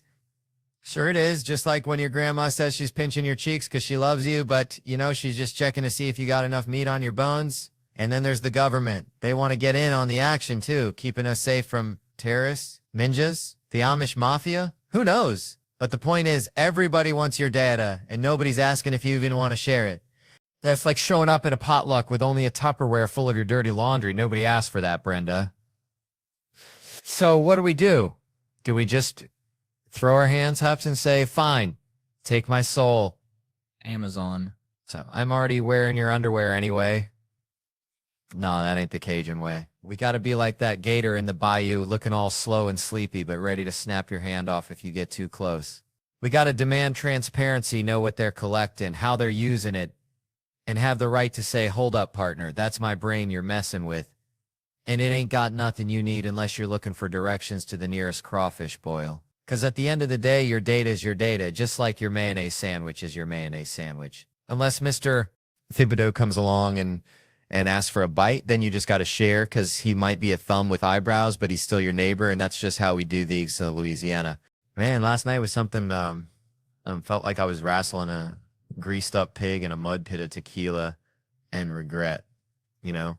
But now got to trade the party hat for the daddy diaper bag because my whole damn family's got the tummy rumbles worse than a biker gang convention after a chili cook-off. And I got to be dad, which let me tell you is like asking a squirrel to pilot a spaceship. Ain't nobody ready for that kind of chaos. I'm the kind of dad who'd fart in a McDonald's cup, slap my hand over it like I caught a damn firefly, and then walk it over to my daughters all serious like, saying, girls, you ain't gonna believe this, but I just captured a few. Now I know what you're thinking, Theo. That's messed up. That's pure trailer park parenting. But hear me out. It's comedy, see? Because when they look in that cup expecting something magical, something like a tiny unicorn fart or whatever little girls dream about, and they just get a whiff of my swamp gas, their faces are priceless, like watching a puppy try to solve a Rubik's Cube. That's when you got to explain it to them. See, you got to break it down, telling girls daddy's teaching you comedy's a 101. It's all about ace direction, see? You thought you were getting fairy dust, but bam, fart cloud. They didn't get it. Of course, they ran to their mama, snitching like a couple of church mice, telling her I was making them eat farts. Which ain't true. It was more of a forced aromatherapy session if you want to get technical. And my wife blew a gasket, said I was scaring the kids. But I told her, I said, honey, you want equality in the workplace, you got to be able to take a fart to the face. It's like being initiated into the brotherhood of man. Every fella in this room knows what I'm talking about. But the best part, next morning, my youngest, that little hellion, is straddling my neck, trying to suffocate me with her tiny, slobbery self, while my older one's standing by, all innocent like, saying, Daddy, wake up, we got a joke for you. I open my eyes, half expecting to see they found my grandpa's old hunting rifle or something, but no, the little ankle biter says, guess what's in my hand, and I'm panicking, right? But then it dawns on me, every dad knows what's in her hand. It's the universal weapon of childhood. The silent but deadly, the old poo-pan trick.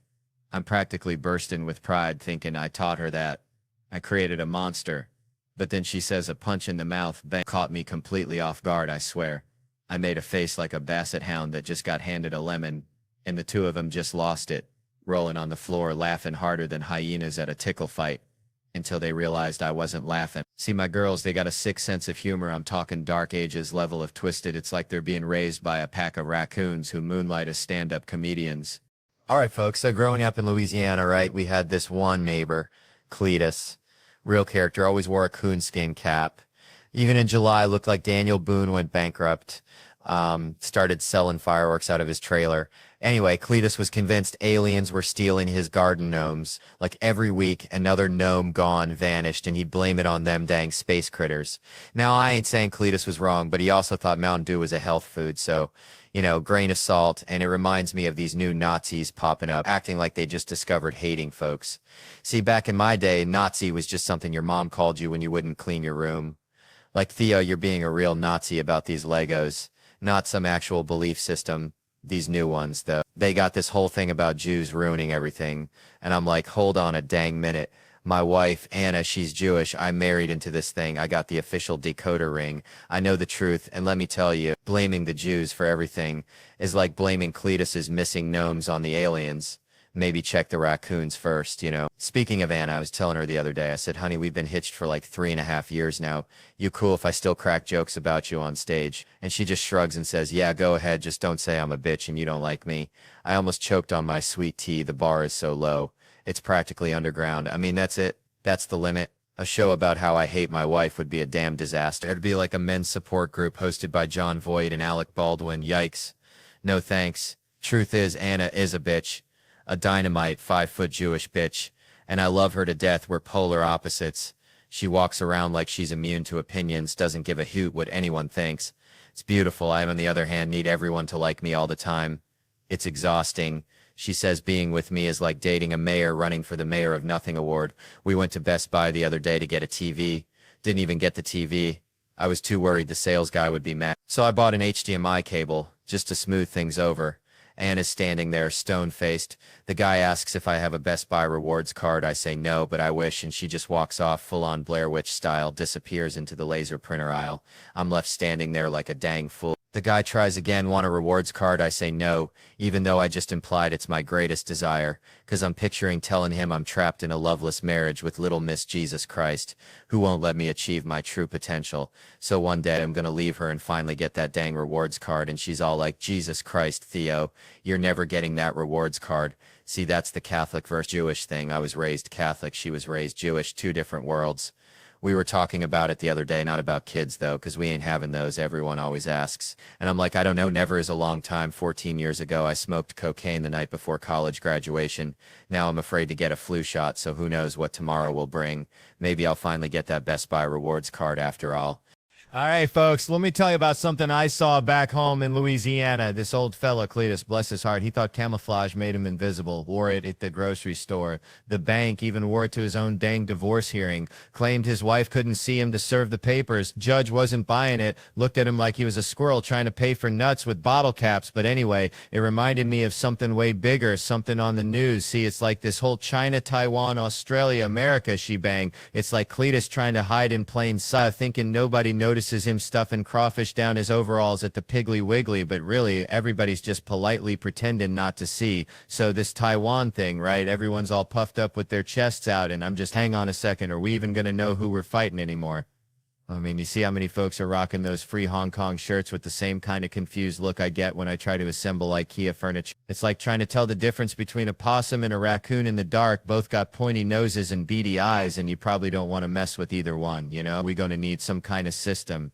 Some kind of, I don't know, secret handshake, maybe a password like the crawfish boil is at Aunt Mildred's, and if they answer bring the boudin, then we know they're on our side otherwise. Well, it's going to be a real dang cluster, like trying to herd cats through a car wash, I'm telling you. And don't even get me started on the accent thing. I mean, I can barely understand my own mama when she's talking about the gizzard she found at the butcher shop. How am I supposed to decipher Mandarin, Taiwan, or whatever else they're speaking over there while the missiles are flying? So I'm just saying we need a plan, a real down-home common sense plan. Maybe we just give everyone a breathalyzer, whoever blows the highest wins, or maybe just maybe we all just sit down, share a plate of fried okra and figure out how to avoid this whole mess in the first place, 'cause war, folks, is like a hangover after a crawfish boil. Nobody really wins and everyone ends up regretting something they did. All right, folks. So there was this dude, right? Always late. Like, consistently late. You know, the kind of late that makes you think he's got a side hustle as a time traveler messing with the Cretaceous period. And we'd be on his case. Even when he was pushing 40, he'd blame the traffic, which, come on, traffic's just God's way of saying slow down, enjoy the scenery, maybe find a possum to befriend. But nah, this fellow was traffic's nemesis, always battling the asphalt demons. And it got me thinking, it's tough asking someone to admit their flaws. Like, imagine my funeral, all sunshine and rainbows. Not a single mention of my rotten prince tendencies, which, let's be honest, I could be a real dillweed sometimes. Not intentionally, mind you, but like a puppy with a chainsaw, all enthusiasm and accidental carnage. And you're probably thinking, Theo, were you secretly mad when I called you out? Nah, man, I appreciate the honesty, like a good back scratch on a sunburn, it hurts so good.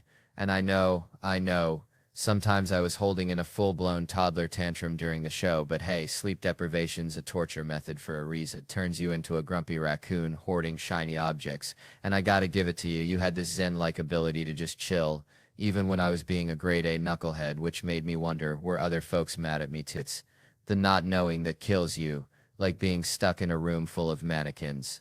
Are they judging me? Are they planning a revolt? Who the heck knows? But that restraint, that poker face, it's a superpower, useful for business negotiations, or poker, which, let's be real, I'd be terrible at. I'd be like a toddler playing with dynamite.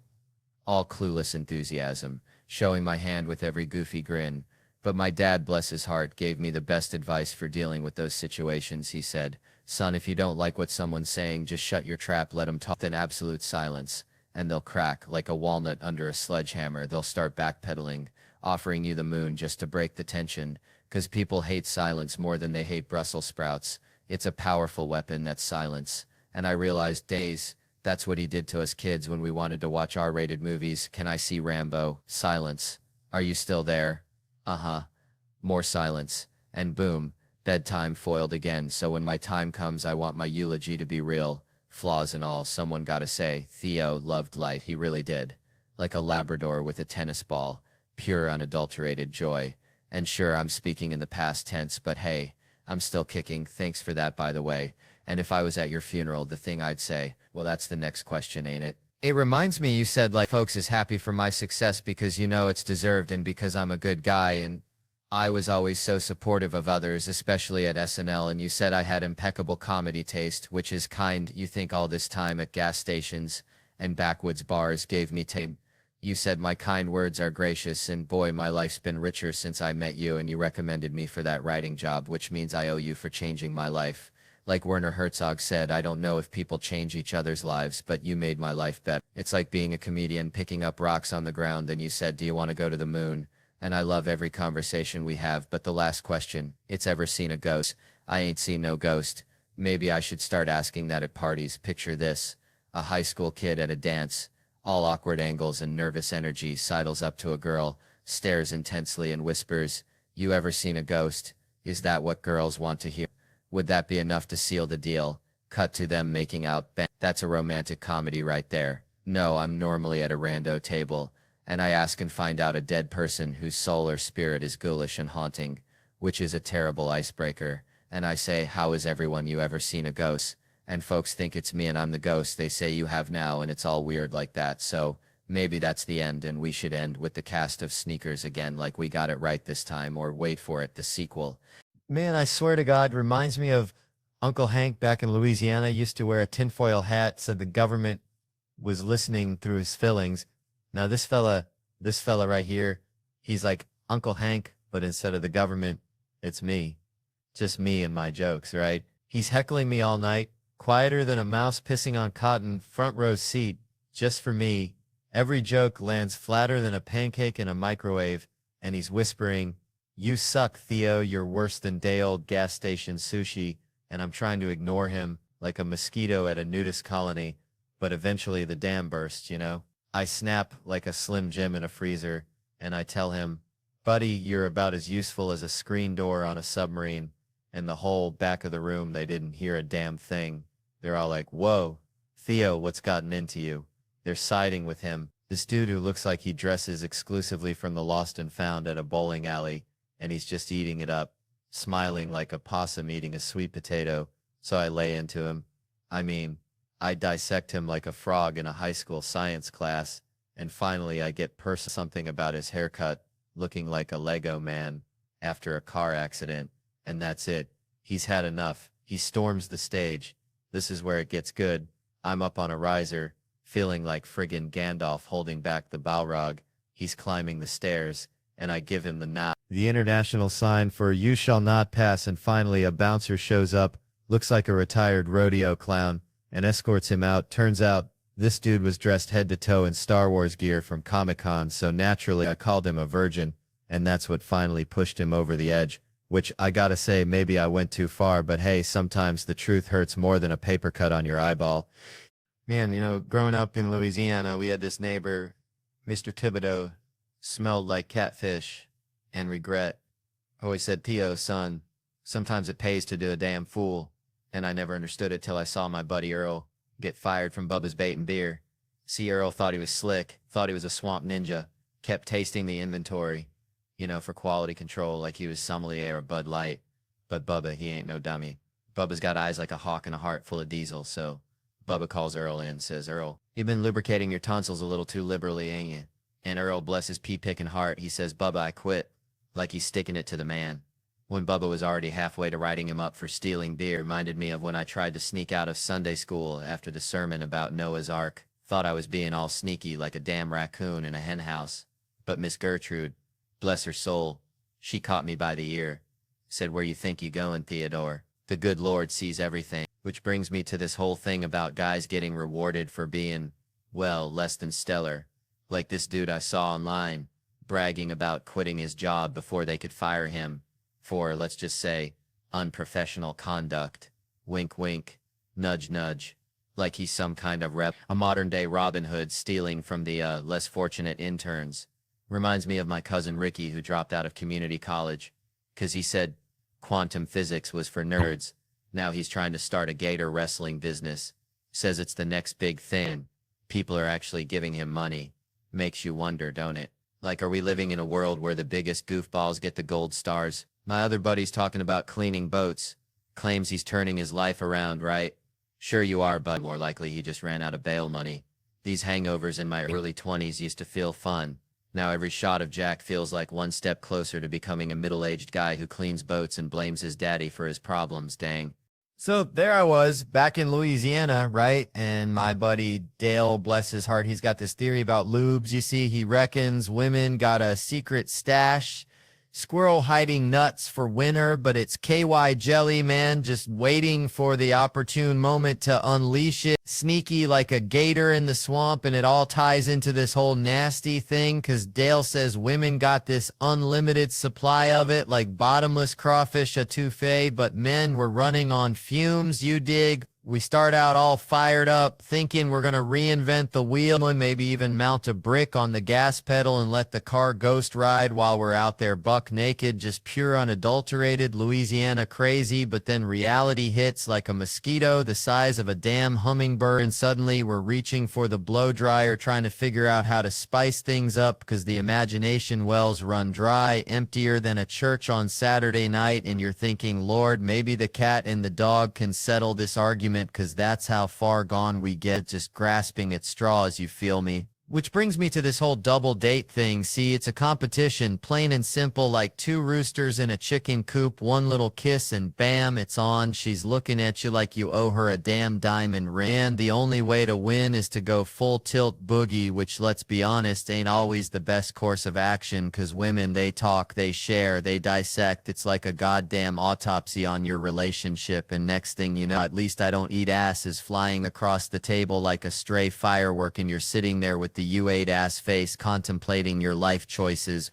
wondering how you ended up in this godforsaken mess, wishing you could just disappear into the nearest plate of jambalaya. And then there's Ray, bless his heart, always with the damn resume. I got 3 movies coming out, they all hot, like I give a damn what time it is, D. Ray, I just want to know the time. And then Harry, man, don't even get me started on Harry. He's got more tats than teeth and a whole lot of attitude, telling people not to touch him unless they want to see his other 6 tattoos that represent, I'm not going to say what, but let's just say it involves a dirt nap. All this just to tell you, even though I'm like a Kevin Hart of the South, there is always someone who believes he has more bodies ready to get stacked. So just remember to be kind and tell the crazy man he's looking good, and then slowly back away. Oh, and hide your ass. All right, settle down, y'all. Let me mail you something. Grew up in this town, see, smaller than a gnat's patootie, where the biggest excitement was when the Dollar General got a new shipment of off-brand cheese puffs. My mama, bless her heart, she used to say I had the social skills of a feral cat, which fair enough, because I preferred hanging with the stray dogs down by the creek, trying to teach them Shakespeare, because, you know, even mutts deserve a little culture.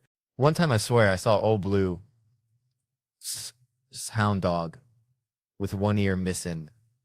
I swear he almost understood Hamlet's soliloquy, or maybe he just wanted a biscuit. Hard to tell with dogs. They're kind of like politicians, always looking for something. But, see, that's how I always been.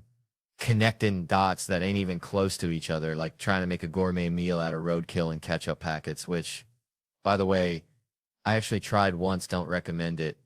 Anyway, all that to say, folks are always asking, Theo, how do you do it? How do you find the funny in everyday life? And I tell them it's like finding a 4-leaf clover in a cow pasture. You gotta wade through a whole lot of crap first.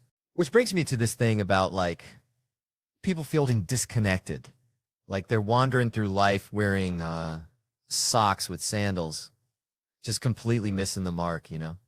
See, we're all just searching for something, a connection, a purpose, maybe just a decent Wi-Fi signal, but we get so caught up in the noise, the Instagram filters and the political arguments that sound like 2 squirrels fighting over a walnut.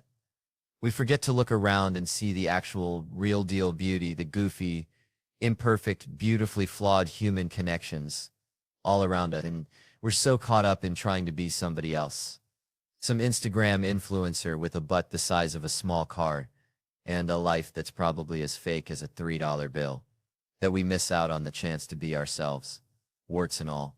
'Cause let me tell you something, those warts, those flaws, those weird quirks that make you, you are the things that people actually connect with. That's the four-leaf clover. That's the good stuff. That's what makes life worth living. Even if you are wearing socks with sandals. And maybe, just maybe, especially if you are, 'cause hey, at least you're comfortable. And that's more than most people can say. And at the end of the day, ain't that what it's all about? Being comfortable in your own skin, even if it's covered in mosquito bites and smells faintly of fertilizer. Just own it. Be you. Be weird. Be wonderful. And for the love of Pete, stop taking selfies with duck faces. Nobody wants to see that, unless you're actually a duck. Then go wild. Quack it up, baby. Quack it up. Man, let me tell you something. I get riled up faster than a hound dog chasing a possum up a sycamore tree. It ain't even funny. Like, tiny stuff sets me off.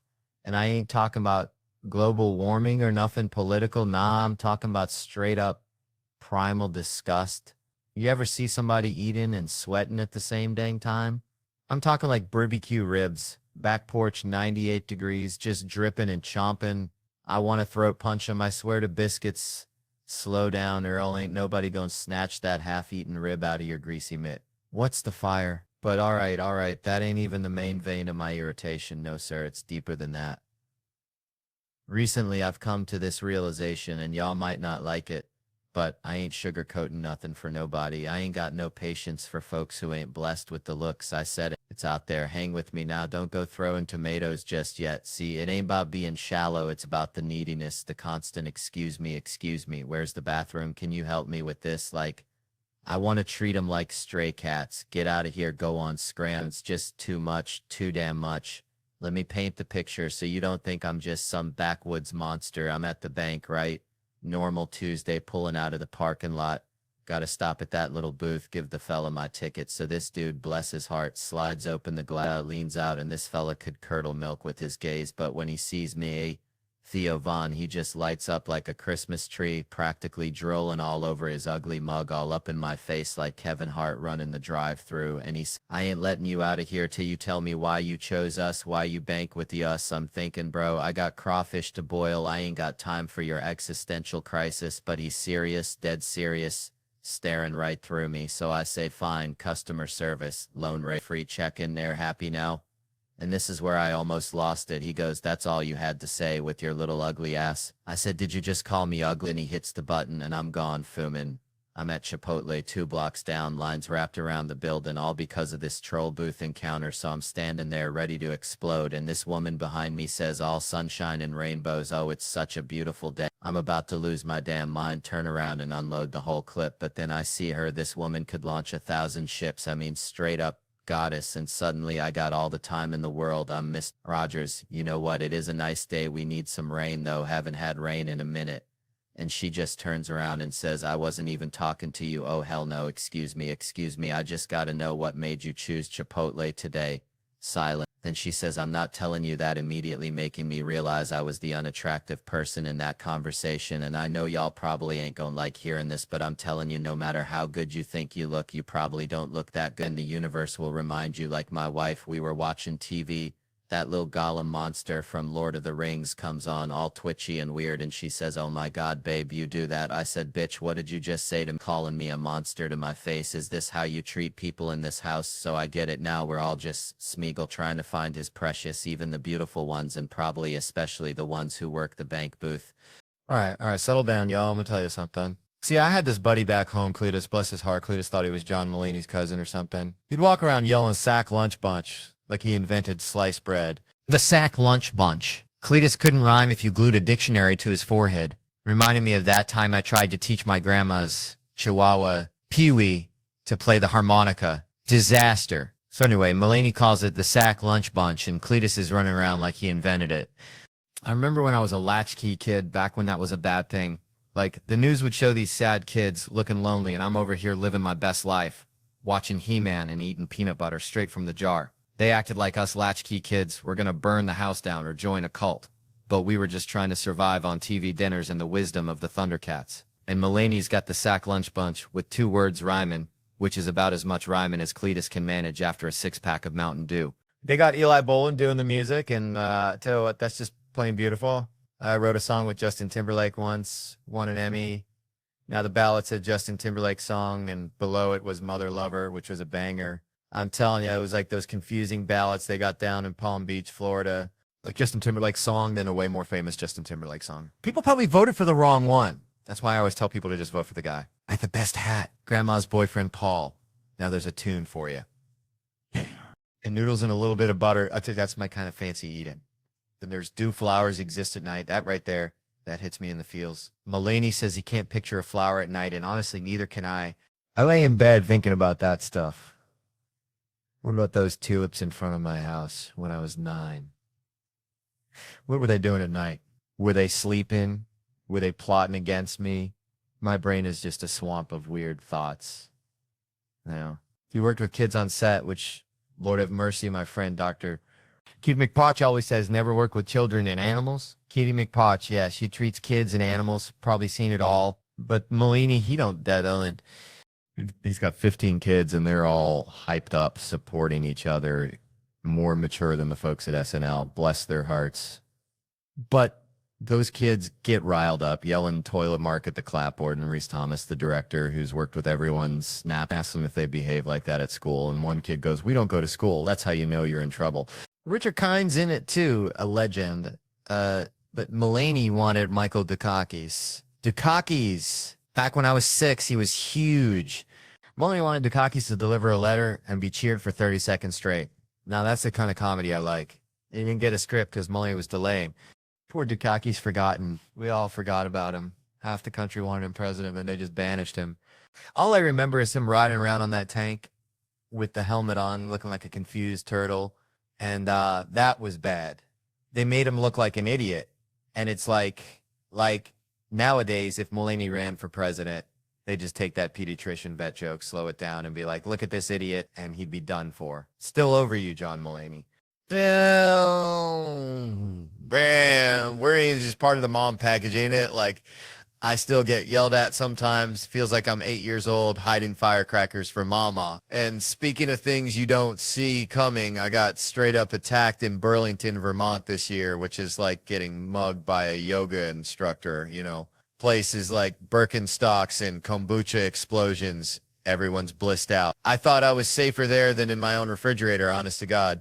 Bernie Sanders could be the mayor of Niceville. That dude makes me think of when I'm arguing with a woman, because I just know it won't work, but I've just got to lay my ideas on the table regardless. So post-show, I'm chilling with some funny folks, couple of beers, 2 blocks from the venue, when this fella approaches, and you can just smell the crazy like a raccoon that's found a can of hairspray. Something ain't right. He glares at me and goes, University of Vermont. I'm like, nope. He says, master's degree? I go, you're colder than a penguin's pecker. Then he shouts, I want to beat the shit out of all of you. But he's eyeballing me like I owe him money. I gave him the once-over. Figured he was all bark and no bite. Like a chihuahua with dentures. Big mistake, because I turn to walk away, and bam, he grabs my shoulder and smashes a pint glass on my dome like he's trying to make some dang glass blown. Turns out I misread the situation. Turns out I'm about as perceptive as a woodpecker looking for a car dealership. Now this dude bolts. Cops get called, and before they even hang up, I'm hollering to the bar, did y'all hear him call me Jew boy? And everyone's like, nah, Theo, we missed that. And suddenly I feel like Jossie Smollett's cousin or something. So they nabbed the guy, wasn't exactly an Olympic sprinter, and they got him crammed in the back of the cruiser. The cops are picking glass out of my hair, which, by the way, I'm pretty sure I was starting to get carded for less. And one of them asked, hey, smash a pint glass on your head. I said, could have been a pint. Could have been a whole darn menorah, officer. It all happened faster than a fart in church. All right.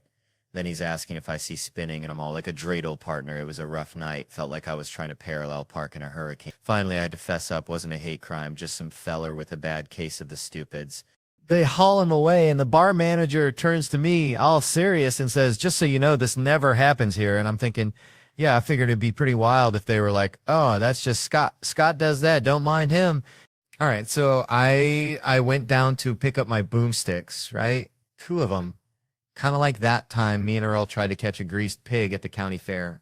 Only way more Mars. Had a shotgun too, but busted it the first day. Bless its heart. Thought I was getting that ka-chunk model, the one like in them westerns, but the fella done sold me the punt.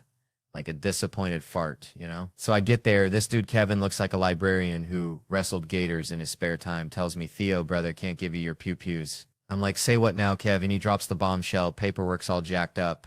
Bills in your wife's name. Trucks in the company's name. You're a ghost, son.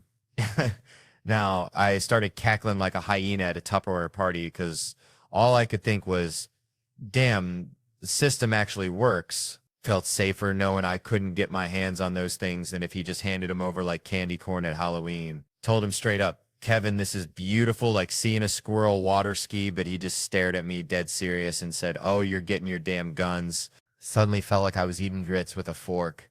Something just ain't right. Turns out Kevin, bless his heart, had a workaround. Called up my lovely bride. Told her to print out a blank lease.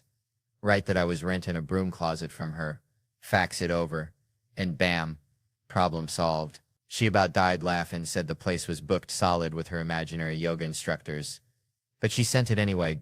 Gotta love that woman. Got my guns. Love him like a stray dog. Loves a belly rub. See a gun, the movie. I'm calling Kevin faster than you can say sweet tea. Like when I off-Y, Agent Smith rocking that Desert Eagle. I had to have it. Kevin said California ain't playing that 50 caliber game, but he'd hook me up with a 40 and a workaround, bless his soul, and then try to upsell me on an AR-15. Now, I ain't saying I'm irresponsible, but I did lose my Glock in the shower for 9 days. Felt like I'd lost a tooth or something. My wife, bless her heart, heard AR-15 and came storming in like a honey badger on bath salts yelling, is that some bitch trying to sell you another one of them? Killing machines. I told Kevin I ain't going to be part of the problem. I'm going to be the dang solution. No more lost guns, no more scared kids, just my Desert Eagle and a shotgun. She says that's the man I married, like I just cured cancer or something. Kevin asks if he's on speaker and then proceeds to tell me in the event of an apocalypse, an AR-15 is the only way to protect my family. Like, Civ 6 are going to give a dang about my southern charm. I couldn't help myself, I swear. I asked if he could get one with a bump stock. My wife promptly canceled my lease faster than a catfish can swallow a cricket. Guess I'll be sleeping in the doghouse with old Blue tonight. Man, growing up in Loranger, Louisiana, felt like living inside a dryer lid trap. You know, just constant spinning, static, and the occasional lost sock of sanity. Reminds me of this one time my cousin Earl thought he saw Bigfoot near the Piggly Wiggly. Turned out it was just a meth head wearing a gorilla suit. He stole from the Halloween store, but that's small town life. Things get real strange real quick. It's like Earl would have been a perfect witness on that show on A&E where they chase down killers in the first 2 days after a murder, because after that, apparently, the case gets colder than my ex-wife's heart. They're like, it's old news now, which is wild, because you'd think solving a murder would be a little more important than figuring out what's on the dollar menu. I'm fascinated by how many folks see a murder happen. Like, I always pictured murders happening in the shadows, behind a dumpster, but these people are front row seats. Like, yeah, I saw the whole thing. He was about 5'2" to 6'8", something like that. And the cops are like, that's the best you got? And they're like, he had ears too. And they still draw a sketch, and it looks like a Picasso painting gone wrong. Then they show it around, and nobody knows who it is. Until some dude is like, yeah, that's Cricket. Been knowing Cricket for 27 years. And the cops are like, what's his real name? And the guy is all, just Cricket, like he was birthed with that name. I swear, it's always some dude in a wife beater, dirty hat, cigarette, hanging out his mouth. Looks 33, but is actually 76, talking super aggressive to the cops. I've been out here for a minute, and the cops just sigh. Then they cut to the whitest detective, who looks like he just walked out of a Ale Bean catalog. And was like, I don't think he's going to be much help, like he expected Shakespeare from a guy named Cricket. The best part of that show, though, is the interrogation. It's like, you want drama? Try questioning someone about taking another human life. The stakes are higher than a giraffe on stilts. But these detectives, bless their hearts, insist on using the suspect's street name, so it turns into a cartoon. They're like, your life's on the line, Lil Stank. did you know Dookie shoes? And the guy's like, I don't know no Dookie shoes. Then they show him a picture and he's all, I seen him around. And then they throw one little piece of evidence at him, like Numin said, you were at the 7-Eleven last week. And suddenly he's confessing to everything. Yeah, I shot him in the face like a damn pressure cooker. It's like, dude, you can't lie for 10 minutes. You can kill a man, but you can't outsmart a detective for a coffee break's worth of time. That's why if you're ever in that situation, lawyer up, man. Don't try to be a hero, because I've seen 300 people get interrogated on that show, and only 2 asked for a lawyer. And both times the detectives looked like they'd just been handed a flat tire, and at the end of the episode, there was text on the screen that read, all charges against Tayshaun were dropped, or let's be real, there's never any Jims on that show. Ain't never heard no detective go, hey, Bryce, where were you last Friday? I was over at Tanner's house. Sorry, bro. Nah, man, it's always someone with a name that sounds like it came straight out of a Wu-Tang Clan album. All the Bryces are out there baking cookies and not ending up on A&E.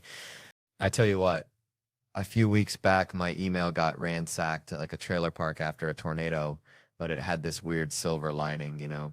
It was one of them deals where they crack into your digital mailbox and start slinging spam links to everybody you ever even side-eyed in your address book. So basically, I became a digital typhoid Mary, spreading a rash of weirdness to all my contacts, which honestly was kind of like killing 2 birds with 1 stone, because I'm terrible at keeping up with folks. I'm like a hermit crab with a smartphone. Consider it my Christmas card for the year, a digital thinking of you with a hint of identity theft.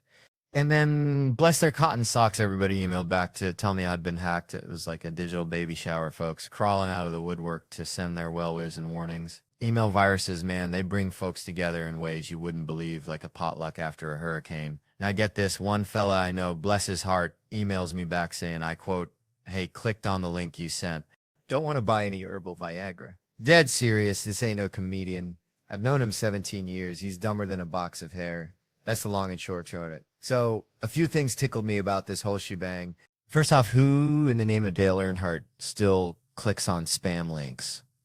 And this link, mind you, looked like it was cooked up in a meth lab, dollar signs and swastikas, like HPV wrote a website. He gets this in a blank email and thinks, yep, that's the ticket. Clicks on it with gusto, and then gets whisked away to a website selling this herbal Viagra. And his first thought is, Theo's getting into the snake oil business. But you know what kind of stung my biscuit? The thought that he figured that's how I'd hawk herbal Viagra, like I'm some kind of backwoods huckster just dropping links in blank emails with the subject line, check this out, which, by the way, ain't never been said by me in my entire life. If I was going to spam everybody I ever met about some shady new hustle, I'd pen a damn novel of an intro letter first. Dear friends and family, comedy didn't pan out. Turns out folks ain't paying to hear about my childhood in rural Louisiana. But have you ever hankered for some Viagra, but feared the side effects of the non-herbal kinda? Well, me and my Cayman Islands business partners got the remedy. Click on the swastika below and be whisked away to the world's ugliest website. Hope you can read pink on purple, because that's the layout we chose. Thank you, and may the Lord be with you. That's how I roll. Ain't no half-stepping. And speaking of time, I crossed the 30-year mark recently, which changes how you watch movies, you know? When I was a rugrat watching action flicks, I'd identify with the hero, the fella trying to save the day. Now, I only relate to the side characters, the ones rolling their eyes in the corner like the dudes who'd have to deal with Spider-Man's dry cleaning. That's where I'm at now. You know who my hero was growing up? Michael J. Fox as Marty McFly in Back to the Future. Love that dude. Want to be him. But I watched that movie again recently, and Marty McFly is a 17-year-old high school student. His best friend is a disgraced nuclear physicist. And I swear to God, they never explain how they became friends.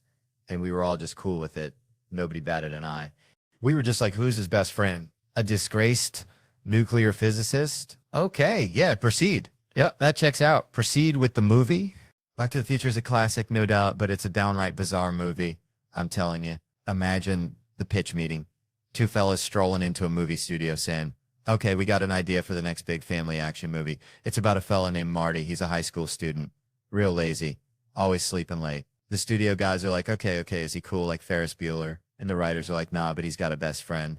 Yeah? Who's that?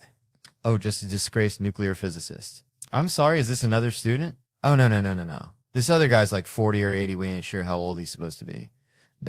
Anyway, so one day, the boy and the scientist, they build a time machine. Whoa! Okay, I see where this is going. Let me guess. They build a time machine and go back in time and stop the Kennedy assassination. Oh, no, no, no. It's a real good idea. We didn't even think of that. Okay, well, what do they do with the time machine? Well, now I'm embarrassed to say. All right, here goes nothing.